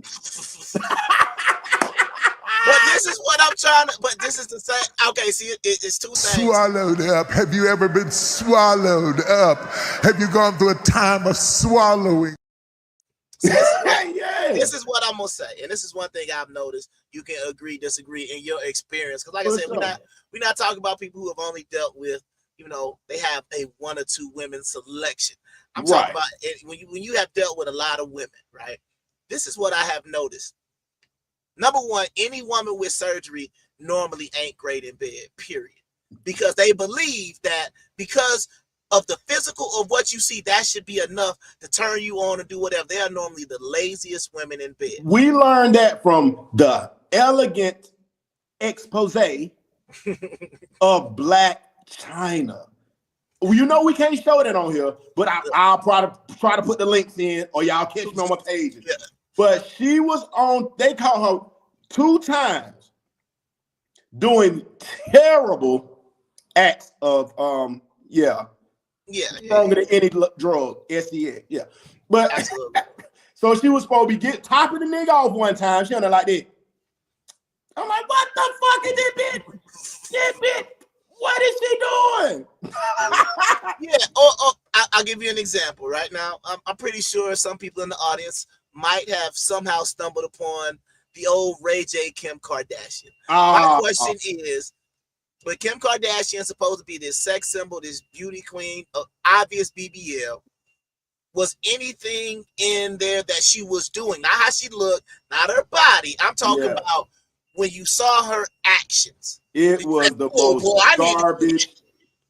Or this was just like, okay, I guess. And I'm saying, this the one you supposed to have a $300 million today. This trash box. But this is what you don't get, right? And that's what I was going to say, because my thing is what I like to call the skinny minis. Some of them slim girls, they be the ones that'll go. You understand what I'm saying? Them slim girls will be the one to go. And then the word that I will not repeat, but you love saying it. They normally have a what was the word you were using on my timeline about Glorilla? Moose knuckle. Yes. A lot of the skinny minis normally will have that. That item, and it is glorious because they will go hard. So what I'm trying to say is that BBL is almost like an excuse to get really, really lazy. Damn. And be boring. Because like I said, the skinny minis go hard. I mean, they'll go hard. That's all I'm saying. It's that simple and plain. In my experience. It's simple and plain. In the comments, y'all could, if y'all have had different experience from pretty women or surgery women, then let me know. But I'm saying from my experience. But what we, like I said, I know some women that, let's just say it like that. I know women and men in general, but that some have never even watched a porno before. Some haven't even watched one before. And some have. Whatever, cool. Some watch them 10 times a day, cool. But what you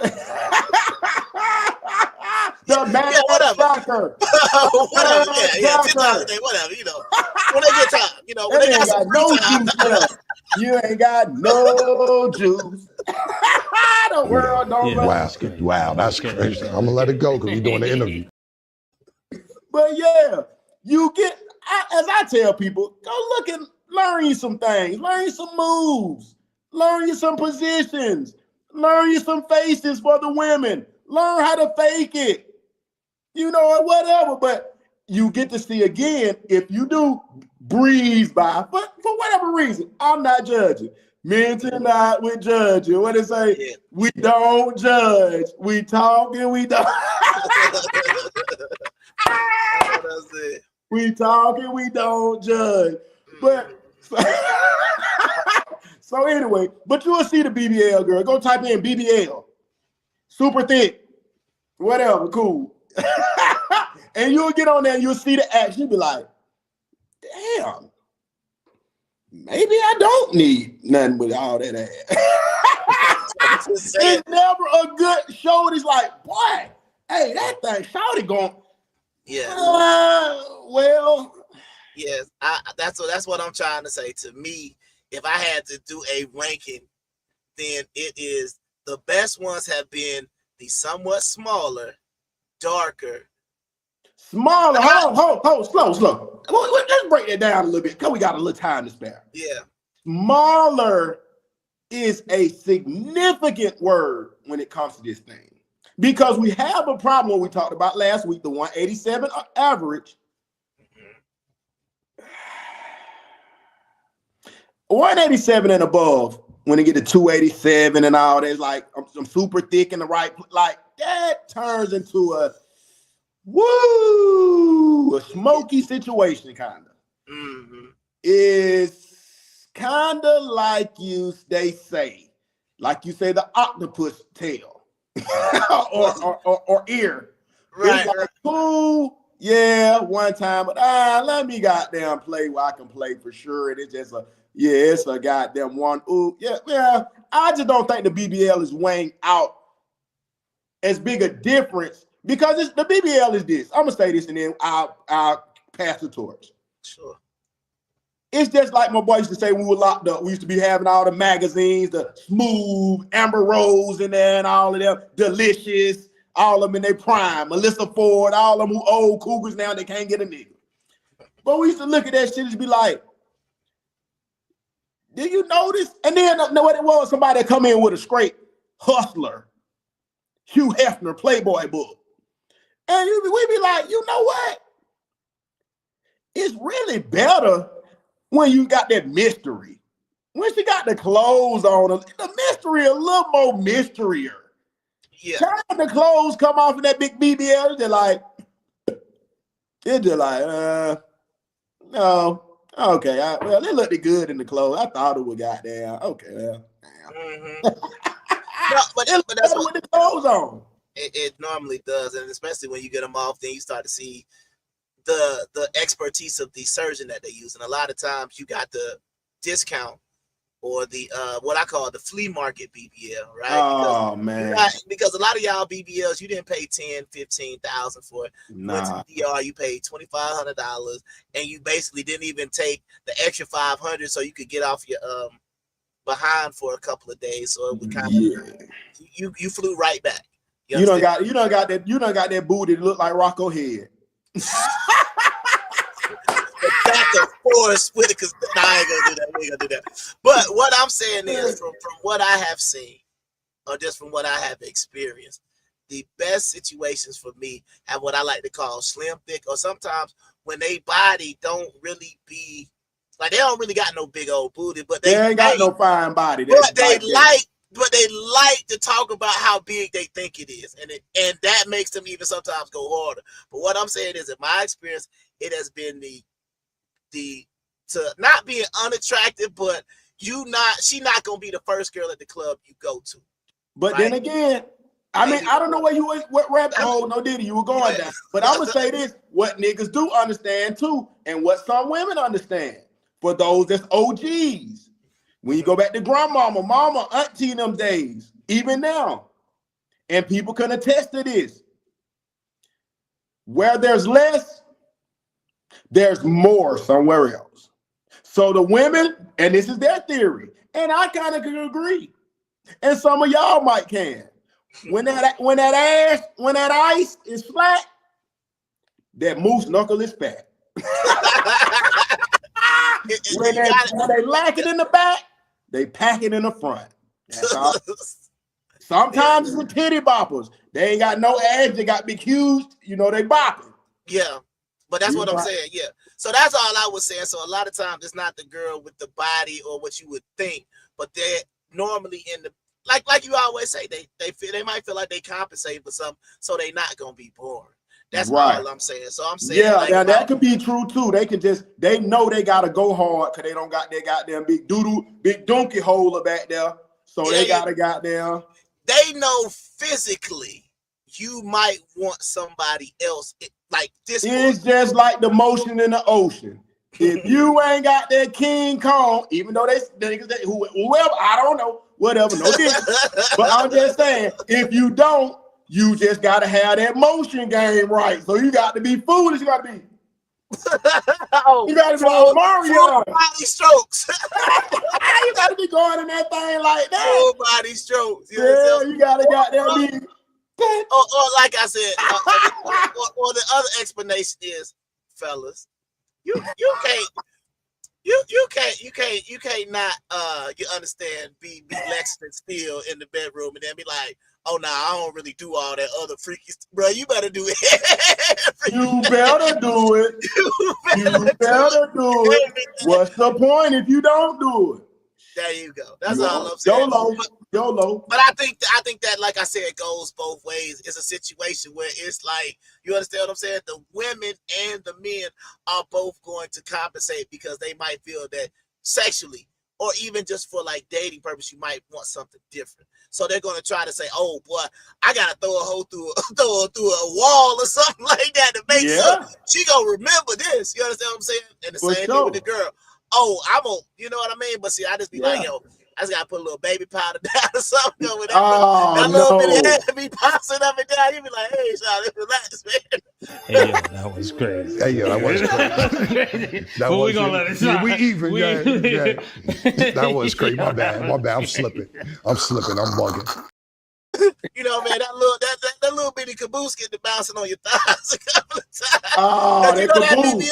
Hey, that woman, where that caboose? That caboose gonna be that cushion. You understand what I'm saying? But the reason why that happens is because she's doing work. See, with that BBL, you don't need that because she ain't gonna really be doing that. She just gonna whatever. But anyway, moving right along. Because we got Wimby up here getting dunked on. With the Mullins face. So yeah. There we go. Social experiment. Alpha Tyler advertised a criminal record for beating a woman, receives more than 800 plus matches within the first 48 hours. On whoop that trick. Whoop that. They don't care. This is a perfect example, bro. They don't give a damn. Yeah. Like you said, if a nigga got that right look, or white boy, I'm talking about nigga, but white boy, if he got that right look and he got them, or he got that chick, they don't give a fuck what your background is. He got the off-center curl, so he know what it is. He got the off-center curl. It ain't the one that's right down the middle. Yeah, we get it. But this go right into a topic that I've been talking about, right? See, I've been trying to, get myself back out there, but a lot of my stuff is really this experiment because I just really want to see what these women is talking about, right? And what I have noticed is like I make sure I put something crazy in the job. So I put on there that I worked at a bowling alley. Damn, what the fuck? I can't get nothing. I was like, hey, cuz, I work at a they not feeling you if you work at a bowling alley. Cool. Let me go ahead and change bowling alley technician to lawyer. Ding ding. What? I'm like, I didn't change nothing on the profile, but if you change your job, ding ding.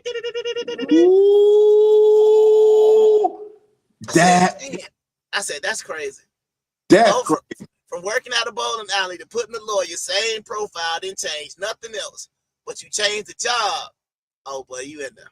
Oh, that's the truth, cause a nigga breeze by if you on even a regular site. Cause that's why the women know now. Nerd, RN, this, nerd. You trying to put all that shit, bitch. You just you know what I'm saying? But that's the game. You know to put a certain job up there. Lawyer. Accountant. That's fucked up. But that's true because I know IT specialist, all that type of stuff. It's just like, child, it's amazing to me. But the one thing I have been consistent in though, and I've been trying to get this trend to stop with the women. These nose rings, y'all gotta stop it. They love it, bro. They think that's cool. They got their teenage daughters putting it in in the middle of their nose like a bullhorn. They don't, bro, because that's what I'm trying to say, bro. I don't know whether I'm trying to date you or do I need to get a red cape and stab you in the back of the neck. Yeah, like that's how I be feeling like Olay when I see that. Like, or you getting into the fun girl box. But that's what I'm saying, bro. It's only one woman on the planet that has ever pulled off that look, and y'all will never be that beautiful. So y'all just gotta stop it. Because I don't want to ever put it. Lisa Bonet daughter. Oh, her daughter? Yeah, the one she had with Maxwell. Is it Maxwell? No, Lenny Kravitz. Zoe Kravitz. Zoe Kravitz. Oh, okay. Yeah. But she is but she going with the hippie, goddamn. But what I'm saying is, if you look at that young lady, y'all is never gonna look like that. So y'all might. Oh yeah, that's true too. I'm gonna pull her up on the screen for some of y'all who don't know. I'm gonna see if I can find a picture with the bull ring in. But y'all will never be that attractive, so y'all might as well just stop. And you're not gonna be able to beat a bull ring weighing 236. They're like a bull, like a bull, a real bull. Man, For You sure. can't do it, man. But yeah, this just support the theory we've been already talking about the chain gang. They love the violent killers. They don't care nothing about no nigga that go the STEM program, architectural manager. They don't give a damn. They want a nigga who done shot some nigga. Raw $3 generals. Shit, that's what they looking for. Shit, imagine. Ask them niggas how much they shit ding when they show that blue and white Department of Correction jumpsuit in the goddamn in the on them dating sites. They beating that shit up. They don't care about the lawyer more than them. You put lawyer, they put I'm in chain gang. They gonna get 300 likes. You gonna get 100. Yeah. As a lawyer, a seasoned lawyer, you want a goddamn But once again, I'm not here to tell folks what they want, because at this point, it was almost like I remember a couple of shows back. You talked about people when they talk about what was it? They types. People got types, and it's like, well, if you're still single, your type ain't working for you. For sure. But people still will stick to it. But see, my whole thing when it comes to type, I don't mind the look. I'm talking about the character, but once again, ladies, when y'all go with the nose ring look, y'all is never gonna be that. Y'all never gonna be that. I don't like it, but what is still put on, y'all never gonna be that, man. Like that was just for sure. That's a special, attractive young lady. You understand what I'm saying? And she don't got no BBL either, but that's a whole nother conversation. But she got the moose knuckle. She got the moose knuckle. That's what they say. Let's keep going. Just notice Facebook reaction buttons look like a relationship from start to finish. Thumbs up. You're in love. Hold on. You're in love. Then you care. Okay. Then you smile. Okay. Then you like, oh, what the fuck? Oh, R.C. Cola John.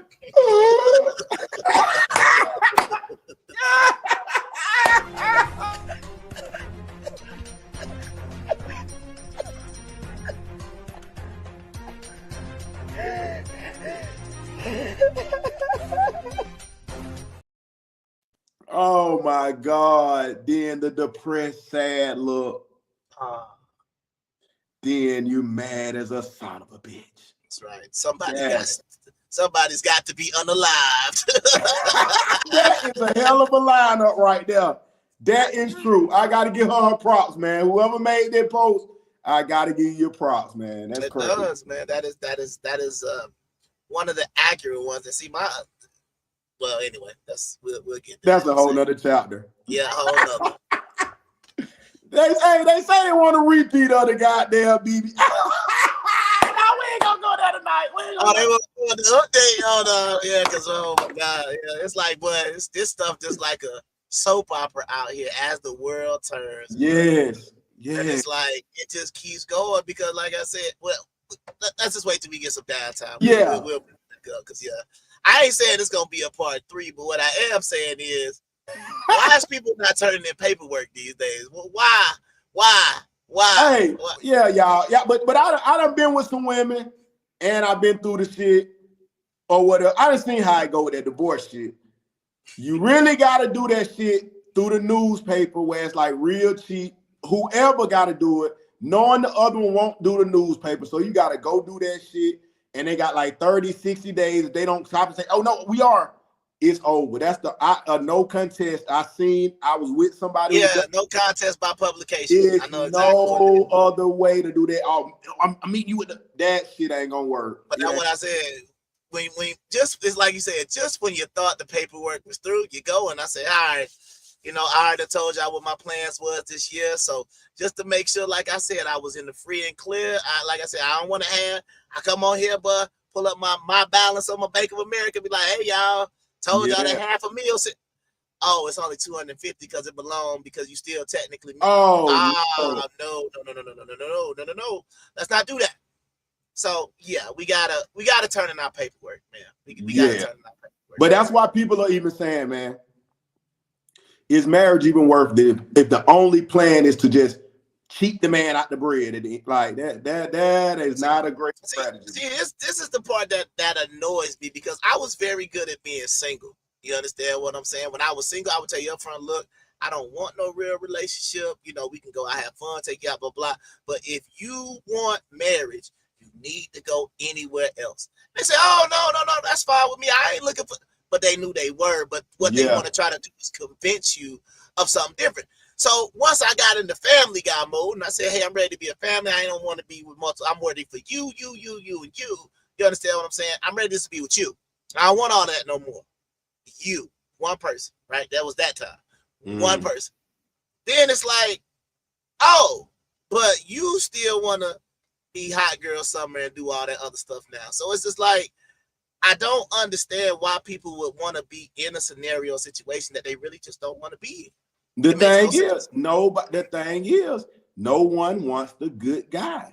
That's the point. No matter, and I'm saying, even if you're faking or you transform to the good guy, you have no rank, bro. The only time it's fun and dangerous and wicked and toxic is when you are a nigga saying, "Shout, I don't want no girl. I'm good." Yeah. Now they're mysterious because, like, damn, why you don't want me? What? Yeah. I can get once you take the suspense away, it's boring. Right, because you can even once again, we are demonstrating like they say in real time what we're talking about. Right. I've already told you, most popular show that I ever did was drama all over the place. Niggas in the comments, oh, but that nigga, and I'm drama most watched. You look at what we got going on right here. Oh, this nigga, bro, this nigga, bro, foot and blah, blah, blah, get drowned. Blah. Most people was watching while you doing the drama.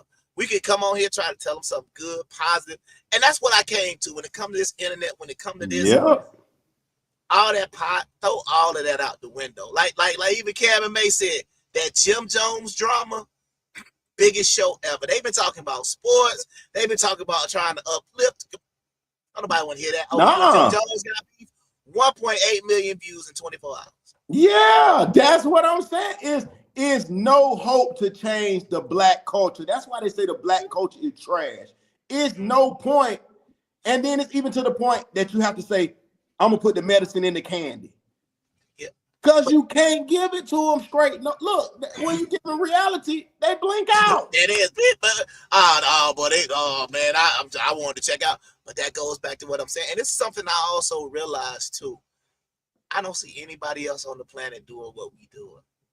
You understand what I'm saying? Like, who do you know like, when have you ever seen, like, two white professors arguing online about anything? You understand what I'm saying? Like, well, I believe the Big Bang Theory is how this, or I believe in the evolutionary process.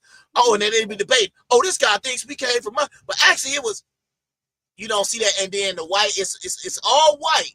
White people in the crowd on one side, white people in the crowd on this side who really just to kill everybody in the comments who side or whatever. When it comes from us, it's the Christians versus the Hebrew Israelites versus the Muslims, but all black. You understand what I'm saying? The black Christians versus the black Hebrew Israelites versus the black Muslim versus the black atheists versus the Egypt people versus the West African people versus the Native American. Nobody else on the planet is doing none of this. Like we said, when you even showed that other thing about the women popping the balloons and stuff like that, no other people on the planet is doing this. We don't just see white women all across the place like, hey man, you know, hey boy, I gotta go get the BBL because I want to go get a. Like, you look at all these athletes that got white women, they sometimes are with the most basic looking white women or whatever. Like RG3 wife or whatnot. I ain't even trying to get on his wife. But if you look at RG3 wife, she's nice looking and she has a decent body, but it doesn't look. The boy who just kneeled, the boy who just did the big public wedding we was talking about the other week. With the jeans on and the look. Yeah. But I'm saying, like I tell you though, and I mean, each person has to speak on their own. The white woman is just, in those scenarios, and I'm just speaking of experience a little bit on this shit and from seeing it, it's just they have the motherly instinct. A black man who just on some positive shit, who's a good guy, He just wants somebody who's cool, that's peaceful, has a nice timid. Because typically, right? No, you good. No, I know what you about to go, but go ahead. Because I was just saying, it's like the guy who kneeled for the Washington Commanders or whatever, I think, and he kneeled to the girl. Just imagine, I don't know it, but just from the looks of things, she don't look like she'll just be like, shout, I beat the fuck out you, shout, I'm ready to swing on you, shout. So that means she's not going to say that to her man. She's not that type of woman. I mean, you know what I'm saying? Typically, a white girl is not talking about, shout, I slap the fuck out of bitch, shout, I'm telling you, moose knuckle. That ain't typically a white. I mean, now I'm like, who doesn't know to be a tender, genuine, soft? I mean, but did you? But this it kind of remind me of like the Glorilla clip while she was explaining why she was single. You understand what I'm saying? And it's like after I heard what she said, I said, "Niggas a bitch. I'm a nigga bitch." Yeah, but I'm a nigga too. So like, well, I mean, that's what it's like, you know. But I was just thinking about that for a second, and this is about to get real plausible. But it's like, who would want to be with her? Like, you know what I'm saying? Be like, you know, hey, Glow, man, go ahead and come through. Yeah, I'm about to come through. Hope you hit me. They be like, what? You know what they told you? That's what they said. Nigga be behind and just hear the stuff. Oh, yeah, I like that right there. Yeah. You be like, what the fuck? But that's what I'm saying. My thing is like this. Bro. I ain't even thought about it. Bro. You know what I'm saying? Boy, you did your thing last night. Let me go get your breakfast. You be like, man. Like, and maybe she's not always like, but I'm just saying, like, my whole thing and what I even noticed with the white women. When I see him with the celebrity, when I see him with the stars. Now, Kanye West, his taste of white women is a little off. You understand what I'm saying? Because when you see like that one little, like, Kanye just be walking around with two pairs of titties. They just be two big old white titties somewhere. Oh, like, you know, like, cause like the one he almost had on the leash. But what I'm saying is, when you look at a lot of these celebrity couples, like they be volleyball players and stuff like that. They don't just be like the baddest women ever. But what I am saying is, and I'm not giving them no pass. Right. But what I am saying is, and maybe I could be wrong because I don't have the experience with them to say it. Maybe some white men could say if I'm wrong or not. But I also don't know if like the attention online and the stuff that we doing well, first of all, you know they ain't gonna be twerking. They might post some squat selfies and stuff like that. They might still do that. Yeah. I don't know. But it just don't seem like, number one, like, and maybe I'm just wrong, but it just don't seem like that white woman gonna have her DMs just full of niggas shooting. You know what I'm saying? Like, bro, maybe I'm wrong. But you saying a valid point. But also, like I said, it's the motherly nature. Mm-hmm. No man or whatever, we don't even want to say all or no or whatever, but what man is turning down nothing but assistance? And everything is an assistance. Do you need this? Do you need? I tell you what, I know what you need. I'm buying your stuff here's all your work stuff. That's a whole different experience. Yeah, I will put you like this, because that's one thing that I feel like they don't really get. They want to be dominated. You understand what I'm saying? And that is? Like, they want to saying, who are you speaking of? White women. Okay, yeah. They want you to be dominant. Like, they don't want, like, you know, even the white, they don't like, they be the one talking about, oh, I can't deal with them betas. They don't even like them terms, but they want a dominant man that will take control over everything versus, like, I remember May said it, if you are a dominant man, you want to take control, you're controlling. You're too aggressive. You see what I'm saying? Versus they love it, like, oh, bro, yeah, hey, boy, put me in my place. Yeah, tell me to go sit down. I like that. Yeah. They don't want they want somebody that's not gonna let them get out of control. Versus you be like, hey, Shawty, you need to sit down and go do. Nigga, you ain't my daddy. It's like, all right, Shawty. But that's what I'm telling you. And that's what goes with the shit. You got to know. That's why the saying goes, you have to be a wife, not just. Anybody can't just be a wife. You have to be brought up and raised to be the shit. It's not no It's a full-time job. It's not just dating because you will find somebody married you. The shit is a job. But also the men have to understand that. You cannot go have no kid by nobody who's not a mother. You can't have a marriage with someone who has zero clue of being a wife. It doesn't miraculously work unless y'all both like every minute of the day, like, hold on, we're working on do right. Okay, hold on. Let's do this structure with God. And yeah, you're gonna have to go extreme, but just, people gotta be what they're gonna be.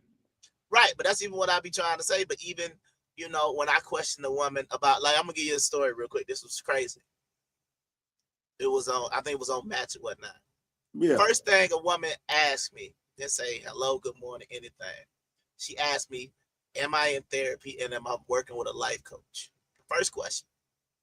And I was like, no. Oh, okay, well, I'm sorry. I can't date anyone who's not in therapy or working with a life coach. And I thought to myself, like, number one, you are about to turn off a whole bunch of men. That is like, that's your non-negotiable is therapy and a life coach. That's a non-negotiable, not character, morality, none of the other stuff. We ain't even got to that. Job, home, whatever. None of that stuff matters. Therapy and a life coach was a non-negotiable. And I said to myself, she was already, I think, 36. And I said, yeah, she's definitely going to be single for a while. Because she's either going to get a man that's going to do two things. He's going to lie about being in therapy, and you're going to find about it later. Or you're just going to continue just to keep blocking men or not dealing with them because they're not going to tell you. Because that's another thing. If I was in therapy, you think that's going to be the first thing I tell you when I'm just meeting you? I'm in therapy. That's personal. That's letting you know, too, like, I'm on some damaged end of my life. I might already be great as a human being. I might not even have any trauma. What are we? I'm not. Right. That's not a. But I mean, the thing is, that shit is social media for one. Tell a guy if he doesn't have therapy, he's not the one. Like it's a flex though. But it's like having a personal trainer or a chef or a nice car. Now, my therapist told me, blah blah. Your therapy is a flex at this point. It's not even like you really got some trauma that you're working through. You and your therapist are planning y'all's vacation for next year. Well, you know, I was thinking of going to Italy, but they have this nice little wine. Oh, yeah, girl, you know, they do have it in the...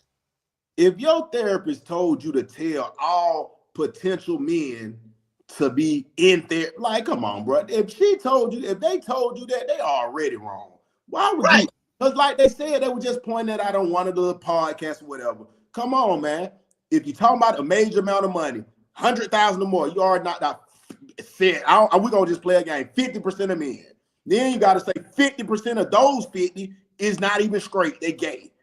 50% of that 50 is not the good kind, the nice guys. And come on, bro, it's going to get to the point where you are like 0.0001 because he goes to therapy.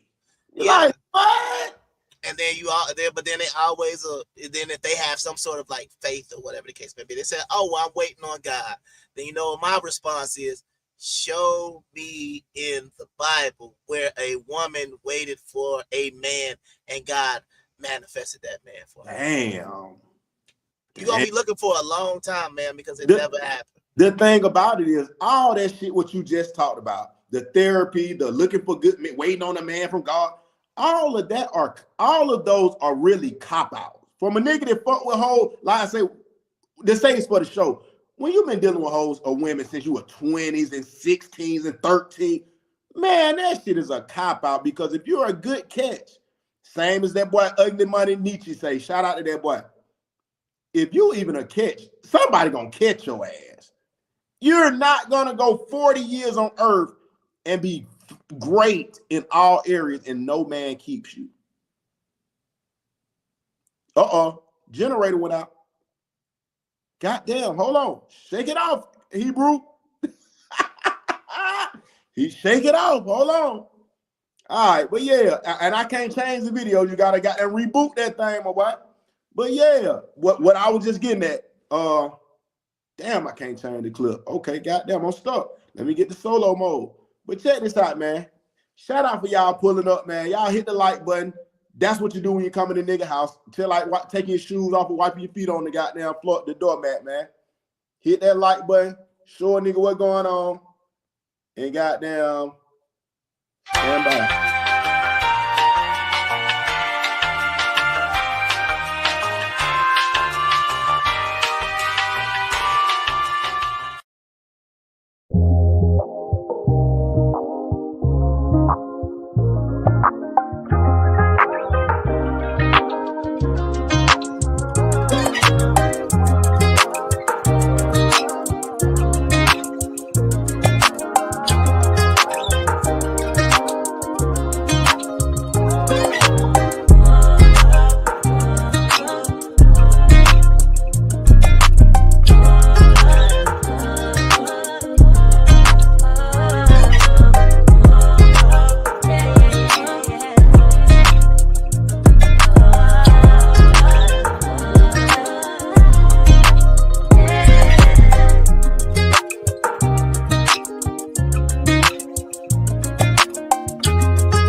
Okay, then come on, man. Everybody fucking up. Hold on, what Georgetown? Tie this shit up, Georgetown. Goddamn, y'all nigga playing, bro. Fuck, y'all nigga finna, man. These niggas some bullshit, man. W.O.R.S.E, man, that was money. Oh, I might done hit these folks. Hold on. New man. Oh, they ain't even came on yet. Hold on. Air Force fight, man. What? Woo. But yeah, it's all good. Yeah, man. After y'all can go to no clips. Nah, you good, man. They ain't generator. This is when they had to die them and didn't give me no warnings. Yeah, you hit that mannequin challenge like this. Hey, they just hit me on. They would just hit me in my DMs about this right here with laughing. Keontae, what's happening? That's a funny little character right there too. She got there and go join the funny club, man. But yeah, she say tax time ain't never been this quiet. Y'all must be on investigation. That's real. It's no hope. Nah, man, it's looking real sad for people's taxes a lot of times, man. But see, this is the one thing that I want to tell folks, that wasn't paying attention to a lot of stuff going on. A lot of folks was having issues with their state refund, especially in Georgia for the past couple of years. I'm going to tell you right now, I think that was political. You understand what I'm saying? I think it was political. So now that Trump back in office, Republican government, Republican president, now you're going to get your check.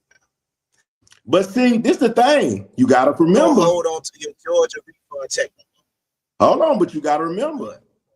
You got 92% of Americans, Black Americans, that did unemployment, that did these fake PPPs. How you going to go back and say you weren't?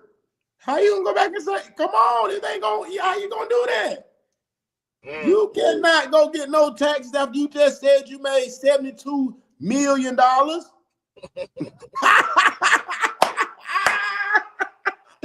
you get $140,000 back from a PPP loan, how you gonna go back and say you got W-2s? Yeah, you showed the girl with what, giving folks back 80 bands. Yeah, we seen that last week. The girl in there getting people back $73,000. What the fuck are you doing? Because she only had one requirement. And that was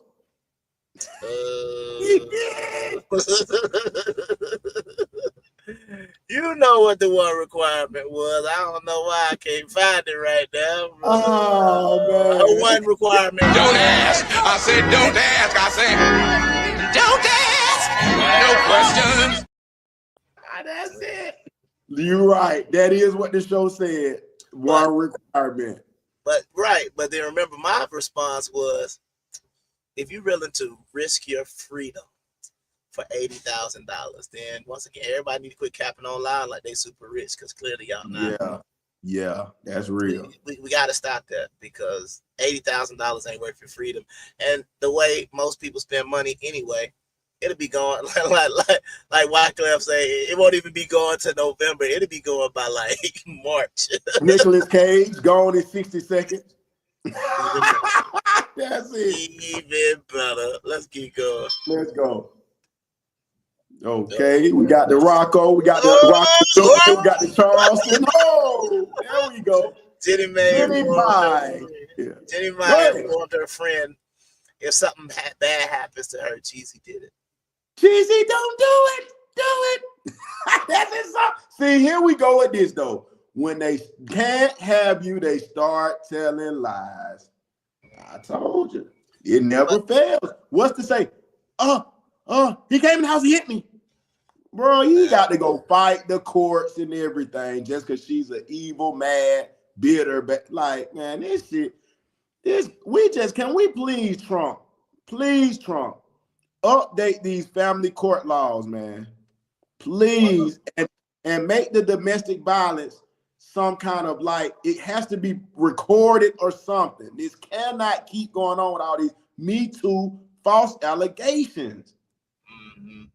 That's why they got the Innocence Act or whatever the shit with the people that's getting out. The shit is a bunch of lies, man. Yeah, did you allegedly hear about this Trump tweet about the child support? Oh yeah, saying that if a nigga's on child support, he will be the only one can claim the child's taxes. That would be beautiful. That is what I mean by updating these court law, these family court law. It's gonna have to be something. The divorce cannot be an incentive to take the man's money. We got to stop that. If that's the case, no more marriages. Yeah, and they also need to take that automatic. I know it's in Georgia, but they need to take that. If you marry, you automatically the father of the child. Like we need a paternity test. Like y'all already told us during the pandemic and everything to trust the science. We got the science to tell who's somebody father or not. So let's use science, right? That and let's go ahead and get mandatory paternity test. Period. Yes. We asking for the wrong shit, all that abortion laws. We need to ask for before you put a man on like that should be the one thing. Before anybody is ever put on child support, you need a paternity test to prove that first. Most definitely. Because if you think about anything else, that is the paternity thing is one of the few things on the planet Earth that you can really do with no proof at all. Like I'm talking about having somebody like paying you for at least 18 years with no proof whatsoever. You just, I need to put a father on the birth certificate. Ding. That's all you got to do. Damn. We got to update. We got to update this shit, man. But I think that's a terrible thing. Just any random bad thing happen to her, it's Jeezy fault. It's Jeezy fault. Got that. Let's see. Oh, whoa. Go back to that, and then we'll shoot to that. Because what they say, shit, I think I'm on charge. It says money without free time is worthless. And then it says free time without money is pointless. Now, that's true because that goes back to the saying or whatever. A man with money don't got a lot of time, and a man with a lot of time don't got a lot of money. Yeah, I mean, but the way I look at it is, it's like it's also saying like, if you just that busy that all you doing is working all the time, you can make all this money and never even enjoy it. But at the same time, if you never busy and you don't have nothing going on, but then you also don't have no money, then it's pointless. Like it's got to be a balance. You got to have money. Out. Yeah, you got to have money and free time. You know what I mean? But you don't want to have enough free time that it make you broke. So, most definitely. Yeah, damn, I got it down. Let me see. No, we got that. My shit got down. I got it. But yeah, so you know what? Real quick, if you need to get your charter stuff, man, we ain't went to no commercials real quick, man. Hey, the worst part hit a commercial right quick. Brought to y'all by Southern Fuse Bistro out there in Noah's Ark Road in Jonesboro. Y'all go check it out.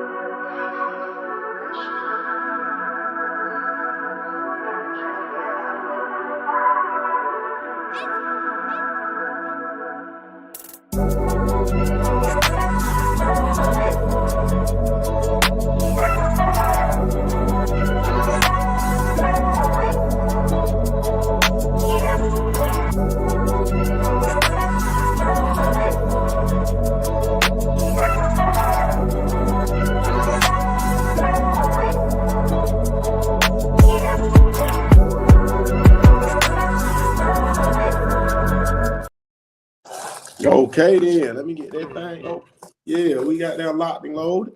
Okay, then. With them goddamn medals, man. I got to give me some of them medal lenses, man. Don't go crazy. I'm finna start a whole town straight with the medal. They gonna be like, what? Walking in the life of that boy Birdie, man. I'll be everywhere, man. With that shit out of state, man. It's gonna be goddamn Istanbul.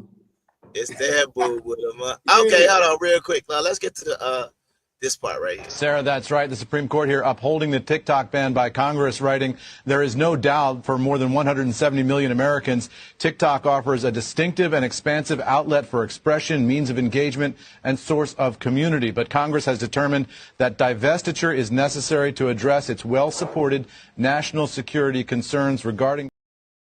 Hey, pull that down right quick. I'm gonna pull it down. We're gonna pull that back up. Okay, I got you.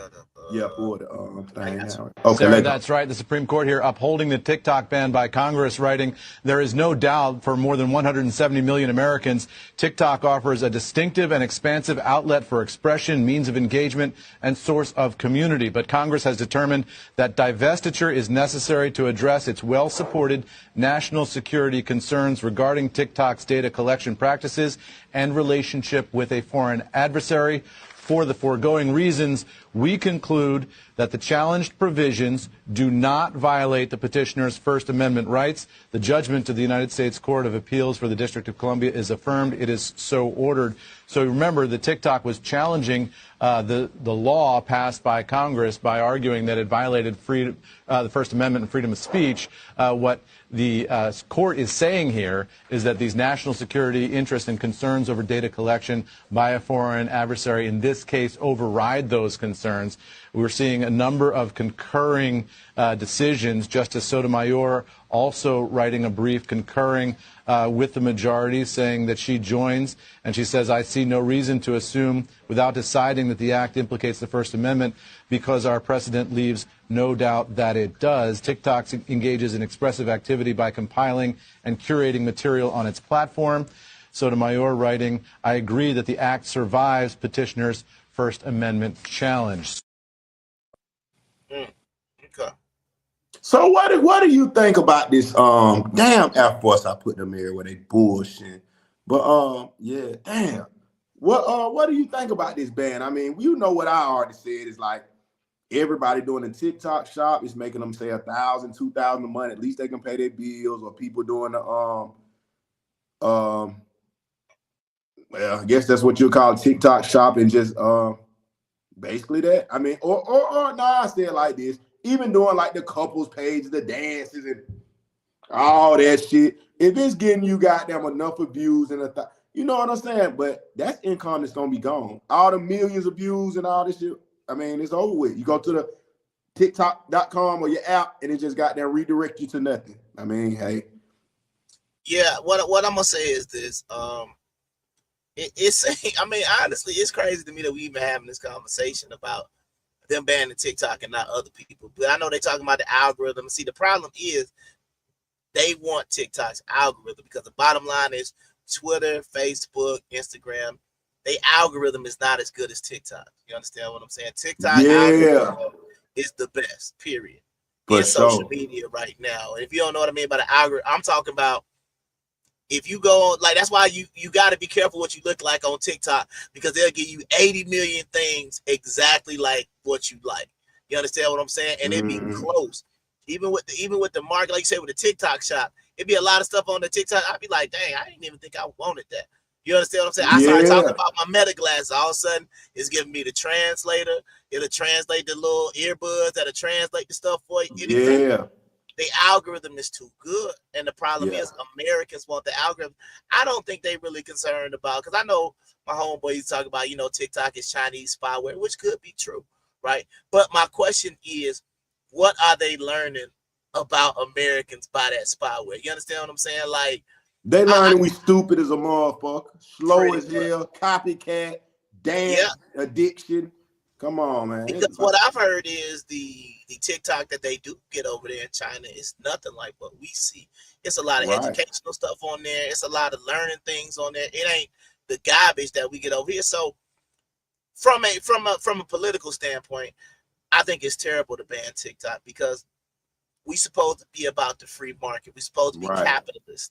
So if they do something better than us, we just got to just try to do something better, because nobody is forcing you to go on TikTok. The same way if you wanted to create an American version of TikTok, right? And you built the platform and nobody went over there, you can't be mad and say, well, that's because TikTok is algorithm. To me, it's very and just for the record, and people need to understand this because some people are stupid. The TikTok ban took place before that next man got in office. So when you don't get money, or you stop getting money, you stop getting a check, you can't blame Trump. You can't blame the man that's going to office on Monday, period. This is something that's been going on. Wait, this is your Congress or the Supreme. This is people that's already been trying to get TikTok out of there since they couldn't find people to go back to work. So from my perspective, I think it's very un-American, as we would call it, because that's what it's supposed to be. It's like, if we make cars better than you, land of the free. That's what it's supposed to be. If I make the best cars and people all buy all my cars, you can't say, oh, well, it ain't fair because we can't sell no cars because his cars, everybody want his car. That ain't how it works. But it also, and that's a strong point though, no, for sure. As in, you throwing off what they got planned for their country in a sense. I'm saying is in the U.S. Hey, nigga, you ain't supposed to let them know this. Like I seen this too. And I'm just jumping around a little bit. But the Africans, like, they laugh, this ladies, who told them that we live in teepees and huts? And they showing you condos and Rolls Royces, and they're like, man, y'all done let them folk trick you to the point that y'all could have been there, came their way, or whatever you want to do. I'm just saying, it's like we were literally sending money to feed the hungry with flies on their eyeballs and come on, and these folks living in mansions, like, bro, we done got swindled off of not knowing. Right. And see, the one thing, and that's just what I'm trying to say when it comes to this, it's about it. Because, okay, if you're worried about TikTok being spyware, right, or you're worried about it spying, or it's got some national security concerns, my question is, who, like, is the director of the CIA walking around with TikTok on his phone as he goes into Langley? You understand what I'm saying? Like, you setting yourself up. I'm saying, you're saying national security concerns from the 400-pound woman eating Popeyes. That's a national security concern because they might find out niggas like Popeyes and do what exactly? Because this like I have two different ways that I look at it. I think it's horrible that they taking TikTok away. I also think it's great that they taking it away because, hey, y'all niggas need to go get a job and y'all need to just quit being terrible. Yeah. And stop making terrible stuff famous and a lucrative endeavor to be terrible. I mean, it does no good to make a slew of, let's say, 100,000aires, maybe millionaires, a slew of millionaires that do nothing constructive for the society.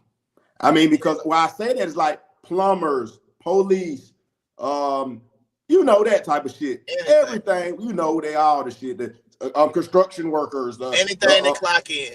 Yeah, everything that has a value to society.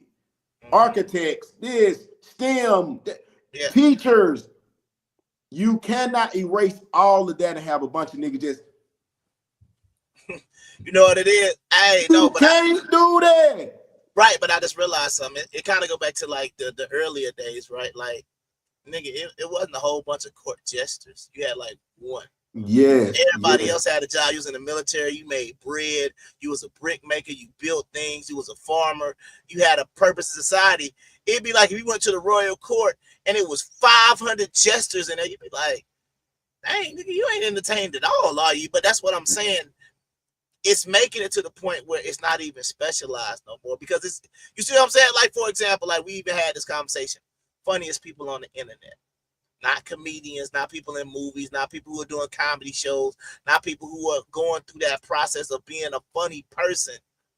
Just somebody on the internet. Hey, bro, Shazam, blah, blah, blah, blah. Yeah. And then he just go down the street. Hey, shout it, Shazam. 1 million views of a nigga that's walking around and just say Shazam behind people. Like, you really, it's almost like we were talking about with the BBL. Y'all just lowering the value of something that's actually worth it because if I can go on TikTok and get my politics, CNN, Fox News, all of y'all out of business, MSNBC, because I just go to the TikTok news. You understand what I'm saying? Like, you just gonna go to a lower form of entertainment, and that's what it is. Like I said, watching a 400-pound girl kill herself so y'all can watch her eat and laugh at her. Yeah, girl, put the hot sauce on there, girl. Hot. Damn. That's a lower form of entertainment. So when you go and you might go pay some movies, like that's why I was trying to say, like, I know they got a little Marvel movie. They got the Black Captain America coming out in February. $2 billion budget. $2 billion budget. But they gotta make $4 billion for it to make money these days. Like, I'm waiting for Hollywood to go under because they can't pay for all this. Because you gotta think about it. Like, think about what we was watching growing up. We was watching a family laugh and joke with each other, no special effects, nothing really going on, and that was entertainment every single week. Now we gotta watch Squid Games for folks get their head blown off. You see what I'm saying? To get any emotion. Any type of energy. Oh dang, but they play how to they play 1, 2, 3 reps. Oh dang, they got his head blown. Oh, okay. Oh shoot, now they're killing each other. Yeah. That's what we need to be entertained these days, bro. Like the level of what we like, we might as well just go back to Gladiators, bro. We need to see folks die, literally get unalive on That's camera. where Like, we it's at. coming. It's It's coming. funny Mad that we Max and the revolve Silver right Zone. back. Yeah. How do we revolve back that far in time? But that's what I'm saying, because it's the level of entertainment. Like for example, we remember comedy specials, your Eddie Murphy Raw, Eddie Murphy Delirious, Chris Rock Bigger, or was it Bigger, Better, and Blacker, whatever that one was, Yeah. right?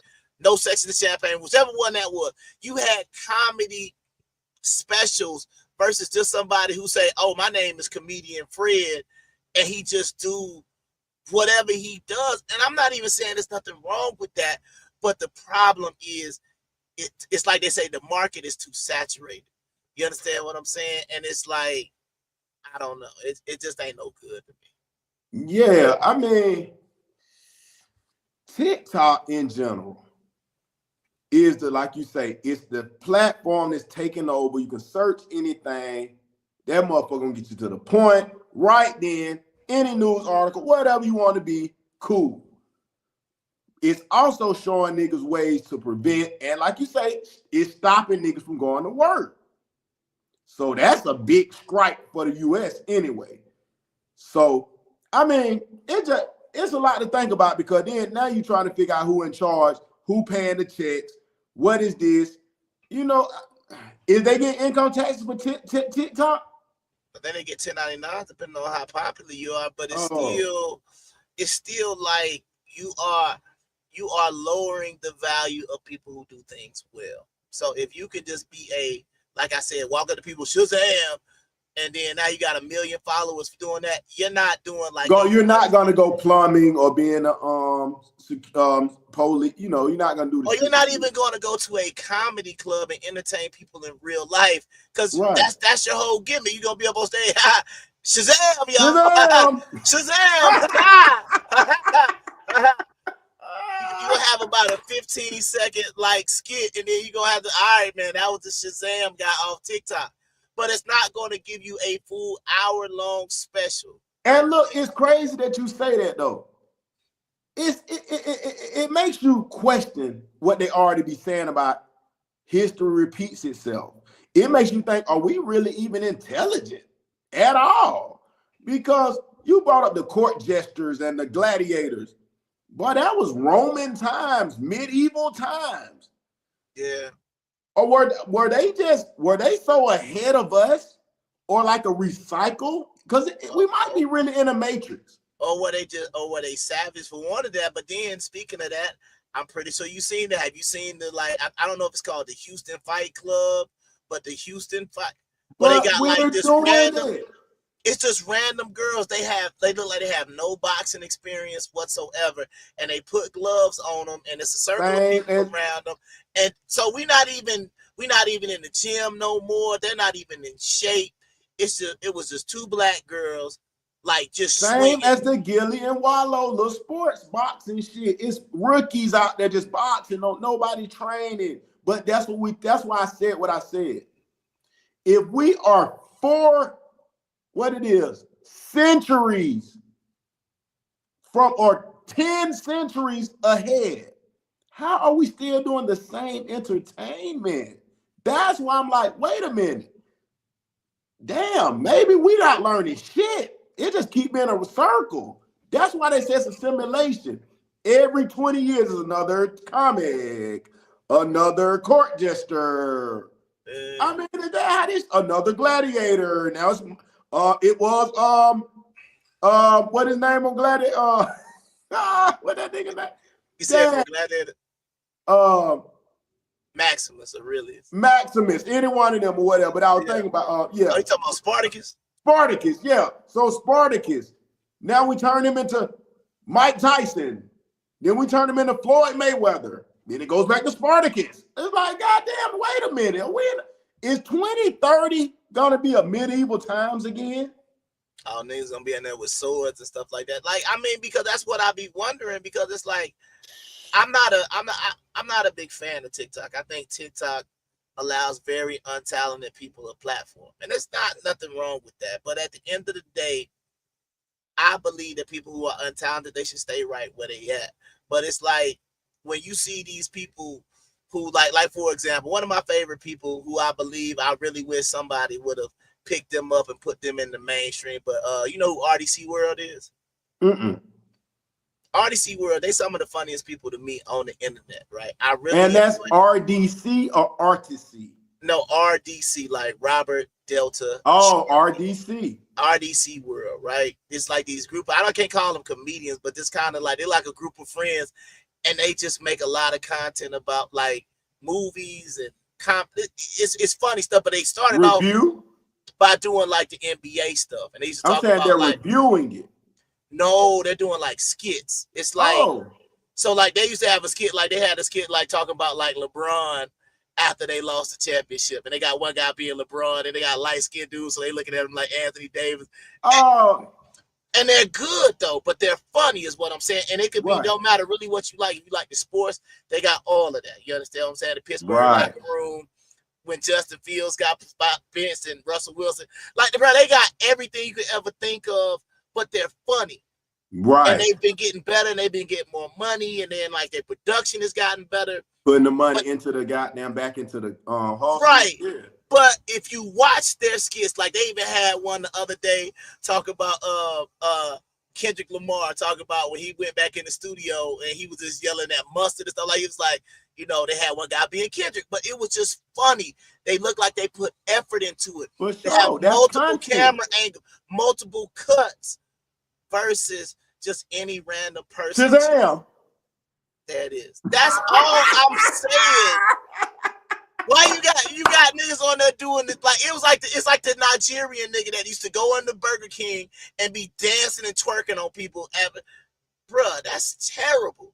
But the fact that we know, the dancing gorilla. The fact that we know who he is means that enough people. Hey, but look at this thing. You see what I'm saying? So even though RDC World is very popular, right? They very popular and they're very funny. I would like that's content. You can tell the effort they put into it. Yeah.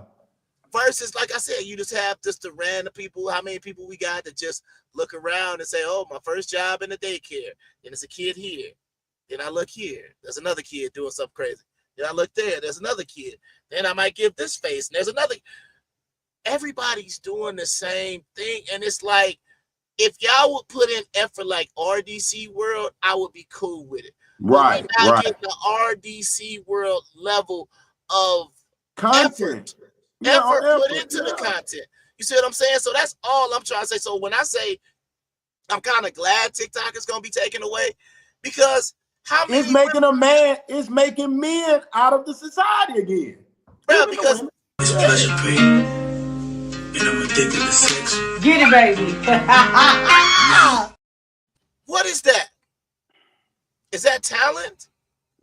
Or are you sitting there looking at her behind the whole time? Which is, once again, you definitely looking at her behind all the time. That's fine if that's what you want to do. But what I'm saying is, okay, if we had we need 1 million more BBL women that are listening to music and saying how they like this song. We need 1 million versions of that. Yeah. Like it's come on, man. Like to me, it just really is showing people like you not really. I mean, honestly, it's just a lack of talent out there, and TikTok is bringing a lack of talent. Same thing like the one cat we talk about, the whole little Shamar dude. He clearly got problems. You see what I'm saying? I mean, I heard the story. We know he was homeless, all that, but bruh, clear like this. Is my whole thing.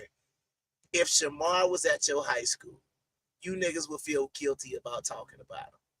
Yeah. He would not be able to walk up to your table and sit down. I'm saying, hey, bro. Do you have to be homeless to make $1 million? I think that's the story. I think you gotta be homeless by law, universal law, to make $1 million. But this is what I'm even trying to say. But it's like now you see her with her boyfriend or whatever, and I'm like, oh man, Jesus Christ. What are we doing? And everybody like, oh, I love them. I think that's just I'm just like, what are we doing? First of all, and I don't care what they talking about. It's like I don't even know. I think Shamar is still a man. He don't call himself a girl. But I say he got to call himself trans, but it's just confusing because I just don't know. It's just it's a torso, but it's kind of crooked. But it's like, right. But then now you see the NFL players doing a little. Oh man. Swallowed up. Have you ever been swallowed up? Have you gone through a time of swallowing? This is what we doing. We gotta talk about your boy with the oxygen mask on, David Blunts. Yeah. 600 pounds getting rolled into an arena. And people supporting it. I can't put down a cup when he's literally killing himself to make terrible music. I mean, shame is erased. So it's like, where can you go if shame is completely erased? There's no shame in sex. There's no shame in weight. There's no shame in going out bad. There's no shame in meat munching, as we said earlier with niggas. Niggas is more groupies than the women. Yeah. You got niggas who are making coats. My homeboy say these niggas are treating rappers and shit like Nature Boy, the coat leader. Yeah, we remember that dude. Yeah, he in that life scene told us, hey Judge, you know what? Hold on, let me holler at you right quick. And like, boy, if you don't sit your ass, that shit don't work in here. Right, but think about this though. You gotta remember, but you are correct though. People are out here willing to risk their life and freedom for people they don't know. Yeah. Like, remember that whole everybody remember when we saw the little Rick Ross video, his partner stuff was in Toronto and stuff like that. Yeah. The people was not connected to Drake at all. They was just from Toronto and fans. But they were willing to fight Rick Ross people because you willing to give up your freedom, and it ain't like you getting money, you traveling around with Drake, you get exposed, you just don't care. You just a crash dummy. That's what they call it. But that's why I be trying to say, remember, it ain't that popular no more, but remember the little Beehive and Rihanna's clique and Nicki Minaj, people would disown you if you talked about they, in quotation marks, celebrity. It's just weird. But this is the type of society. Because this is an example of the Beehive right here, the Atlanta Beehive. Slide down a little bit, slide down a little bit. Walk back, you gotta slide down a little bit. Slide down that way. Show up. Muhammad, I need you. Show up. Hey, get on the knee, come on, kneel. Kneel, everybody kneel. Right side, right. Kneel. Right, kneel. Check the show. Make it go that way. Come on, man. Come on, ring it. I can't kneel like this. I can't kneel like this. Oh man. I mean, imagine being the cult follower, man.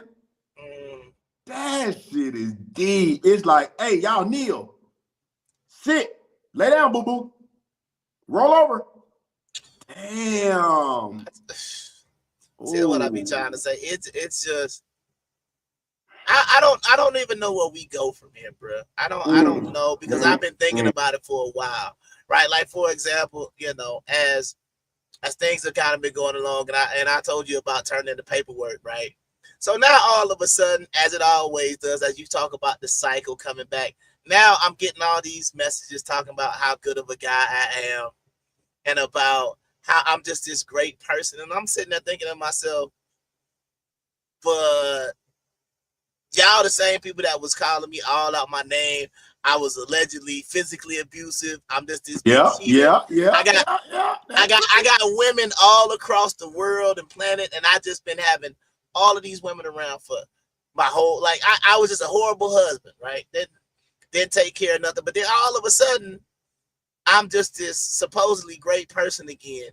And all of a sudden, I'm just this good person again. And I don't understand it. But to tie it into what we're talking about right now, this is why I keep trying to say, I don't know where we go from here.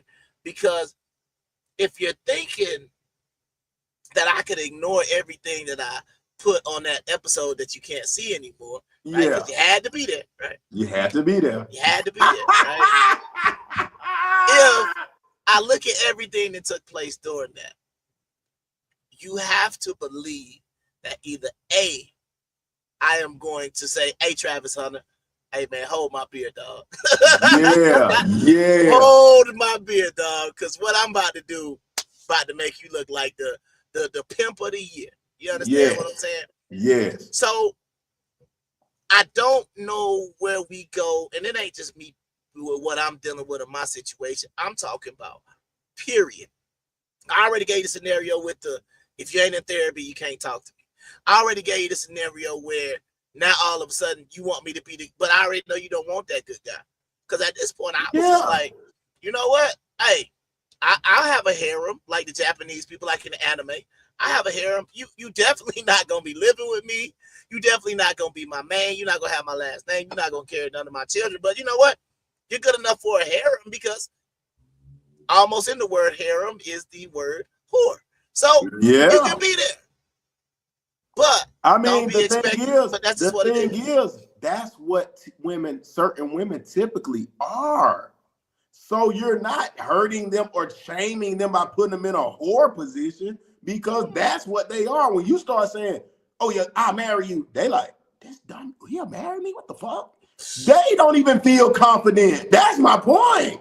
They have accepted. Like I said, I can deal and pull up with certain women that's like, yeah, all I do is be niggas side girl, because I know I really ain't shit. They know that, but if you start saying, hey, you're the one, you're married, they're like, yeah. I mean, it's like, come on, man, if you're gonna go for it, fuck it. Like they said, go for it. If you go for it, fuck it. Absolutely. But I just look across the world. Yeah. I don't just look at us. I don't just look at black people. I don't just look at white. I look across the world and I just see things going on, like we say. Even take some place like Dubai. We talk about all the great things that go on Dubai, right? Yep. When I say great things, I'm talking about look at what they're doing technology-wise. Look at the type of public transportation thing they're trying to build. Look at how they're trying to take the water out the ocean and purify it and make it. It's a lot of stuff they're trying to do because they got bread. But then you got the porta potty side of Dubai. Yes. Right? Yes. You have women that will get flunked out to be boo-booed on. And it's like, for sure. When did we get to a point where we lost that much respect? Where it's like you would go and tell somebody you want to be respected as a woman or a man for that matter, but you would literally let somebody boo-boo on you, which to me is the lowest form of disrespect. I mean, I don't know. For sure. It's one of them. It's just I don't, go ahead. But that's the blurry line of this topic, really. What's the determining factor of a guy that's just ready to be good and settle down? He was a pimp back in whatever the case, but now he's ready to settle down. Mm-hmm. So he's giving them the benefit of the doubt. He don't think you want to be doing dirt and all. Cool. Yeah. But the fact of the matter is that same girl will be getting boo-booed on the week before. So it's like, damn, is it the person? I mean, like, who's it for? That the nigga just so happy to marry a girl? Or it's like, you didn't think about the fact she just gets shitted up? Like, I mean, that's the, I mean, because what happens if, this didn't happen, but I'm saying, what happens if we go marry to somebody tomorrow and her whole thing was all last month she was getting boo-booed on? Then is it our fault we picked a piece of shit? Or, I mean, like, I'm saying, like, literally. Yeah, like, what do we go from there? You're right. Where do we go if every option has OnlyFans? Like I share with y'all sometimes on Facebook just to show. Just to do, because I could do it so much it would be ridiculous. They'd be like, this nigga is a fucking freak. Yeah. Because I be on certain pages people that tag me in or whatever. And I'm talking about they might post like 45 times in one day, and it's each time a different girl. So I'm like, damn, it's this many girls on here getting fucked to death on the OnlyFans with that OnlyFans XX Tasha, XXX Kendria, XXX Donisha, XXX. I'm like, damn, these hoes are getting fucked to death. For what, $9.99, $14? For $4.99, $9.99 a month. I'm like, bro, that's that. I'm gone. I don't even know what to say. For real. But this I'm is like, and they think they win, and they looking in the camera, smiling and happy. I'm like, you getting fucked to death, buddy. But no, this is the one thing, and I even want the the women out here in the audience to think about this. And this is something, you know, it's probably one of my last things of the night, but this is something I want you to think about because this is something I experienced when I was single. When I was single, when I didn't want to commit, I never paid a woman's bill. I never sent a woman jewelry. I never sent her flowers. I never sent any gifts. I never took her shopping. I never got her nails done. I never got her hair done. My bed was full every single night. I had any woman that I wanted whenever I wanted, all the time, whatever the case may be, right? And I did absolutely nothing for them. I'm not paying your rent. I'm not paying your car. No, your car no about to get repossessed. Did absolutely nothing. I had women moving to Atlanta to be with me. You understand what I'm saying? Like changing their whole career path to try to come to Atlanta and convince me that I was gonna be with them. Didn't give her any. I wasn't even your boyfriend when you moved, but you was willing to risk it all and come to Atlanta just so you could be with me. Didn't do anything for you when we went out. You took your card out and paid. I didn't even really have a place to stay at that time. That's what they like. I stayed at your house, drove your car. That's what they like.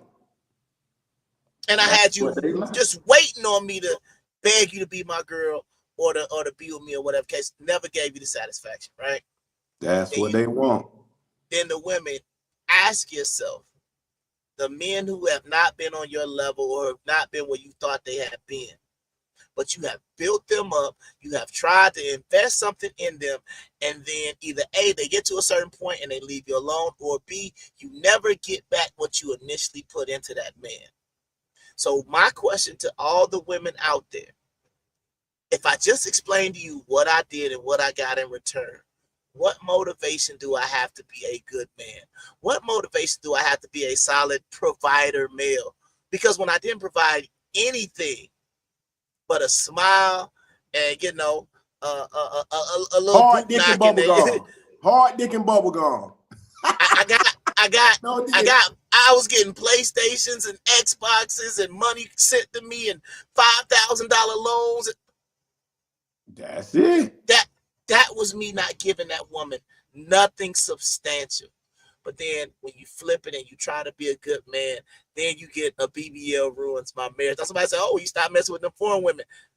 Then I get, okay, well, can you read this book called Five? I don't really want to read that book. Just show me, oh, you don't want to read that book? Okay, well, I'm done with you. I get, oh, I want to go down to Jacksonville for this weekend. All right, cool. Go down to, well, I don't want to be in a relationship and go to Jacksonville. Okay, all right. So all I'm trying to get people, when I say I don't know where we go from here, as a man who has lived and experienced it, and I show you all the women that I have tried to, oh, you know, man, that's cool. You got them kids. Don't worry about it. I'm going to take all of them. I'm going to love them like this. I'm going to treat them like this. I'm going to be interested in what they in. I'm going to try to get your son out here playing baseball, even though his daddy didn't never take him to a bat. I'm going to do all of that. They don't want it. And you know what I get? I get an RC Cola John in your face. You understand what I'm saying? While I'm out here dodging ice and whatever. That ain't even the point. The point is I'm saying for the women and the men. Men, if you ain't doing nothing and you getting everything, what motivation do you have to do anything different? Men, if you out here doing everything and you're getting nothing, what motivation do you have to keep doing it? Women, if you're trying to build a man up and every single time you built a man up, you just built him for the next person. What motivation do you even have to be with somebody who is your equal, who y'all could build something great together? But instead, you would rather have that dude that has absolutely nothing to bring to you, and you want to build him up because in that way you can feel responsible for his success, responsible for his growth. But then at the end of the day, nobody is getting what they want. But then you'll come on the internet, or you'll go to talk to your homegirl at work, or you'll go talk to your sibling, your sister, your cousin, whoever, and say, ain't no good men out here. Ain't no good women out here. Oh, these niggas out here is broke. Oh, all these women want a thug. All these women they don't want the good guy. They don't want the nice guy. Why don't they? I go to church. I believe in God. They don't want that. So we got to figure, it ain't no more figuring it out. We just got to just go ahead and just, like they said, stop the cap. Because somewhere, somehow, other ethnicities of people are getting what they want. We got 2 doctor households in that Indian community all the time. We got white people who ain't necessarily making a lot of money, but they stand together. They seem like they trying to raise their kids up right. I ain't saying they doing a good job. But what I'm saying is we have so much cap about what we claim we want, for our community and for our families. And then when we get out here in the real world, we do the complete opposite. So, cause and I want you to vent and let it go, let it out. But the thing about it is this: like I always tell women, I tell my partners too and shit. You know, I give a lecture about this. People are satisfied with the day-to-day. In situations like you're talking about, don't forget the day-to-day. Because, for example, let's say the broke guy who has nothing going on or nothing. If she comes in the house and he rubbing her feet, rubbing her back, putting on music, it's funny the whole time, he's showing. That's more exciting than a millionaire coming in the house, but he's still. He goes in the room, he goes to sleep, he wake back up to work. It's like, it's all about the day.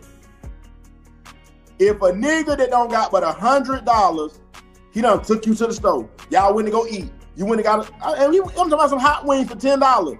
You done went into the mall. You didn't buy nothing. You went in the mall. But then y'all went to the botanical garden. You did all this in one day.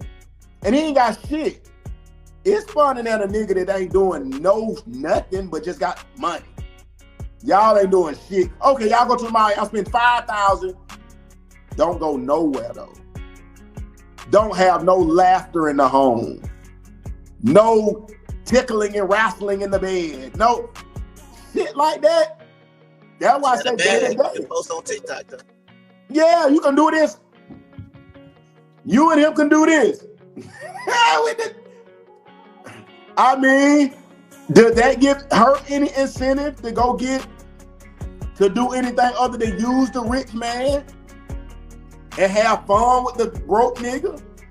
That's why I said, sometimes I always put this theory out there with women. I'll ask it sometimes, whatever. Damn, what was going on with your little past situation? Because most people ain't with nobody for no 3-4 years and it's just like terrible. But then again, you gotta think, some niggas come in the house or that couple come in the house, they just put on YouTube and they playing music, so they crunk the whole day. They haven't really thought about life or money or success or the future, but it's fun every day. Oh, and then I'm going to take a ride with me. And if that's what y'all like to do, y'all are a better connection than her and a millionaire. You know what I'm saying? And that's where things are going wrong, because the day-to-day struggles of life and love and family is starting to be blurry and different for different people. That's why I said, if it's a girl that loves YouTube and dancing and but you coming in playing video games, y'all aren't for each other. No matter how much bread and you showing it won't work. Equally yoked and like-minded people, as the wise poet, my boy Trick James loves to say, like-minded people are the only way, man. No doubt, man. Well, I know what time it is, man. Like I said, y'all have been tuned in to that boy Birdie and the Kung Fu Hebrew Saw G, man. Y'all have been watching the best podcast, man. Y'all been watching The worst, huh? The worst.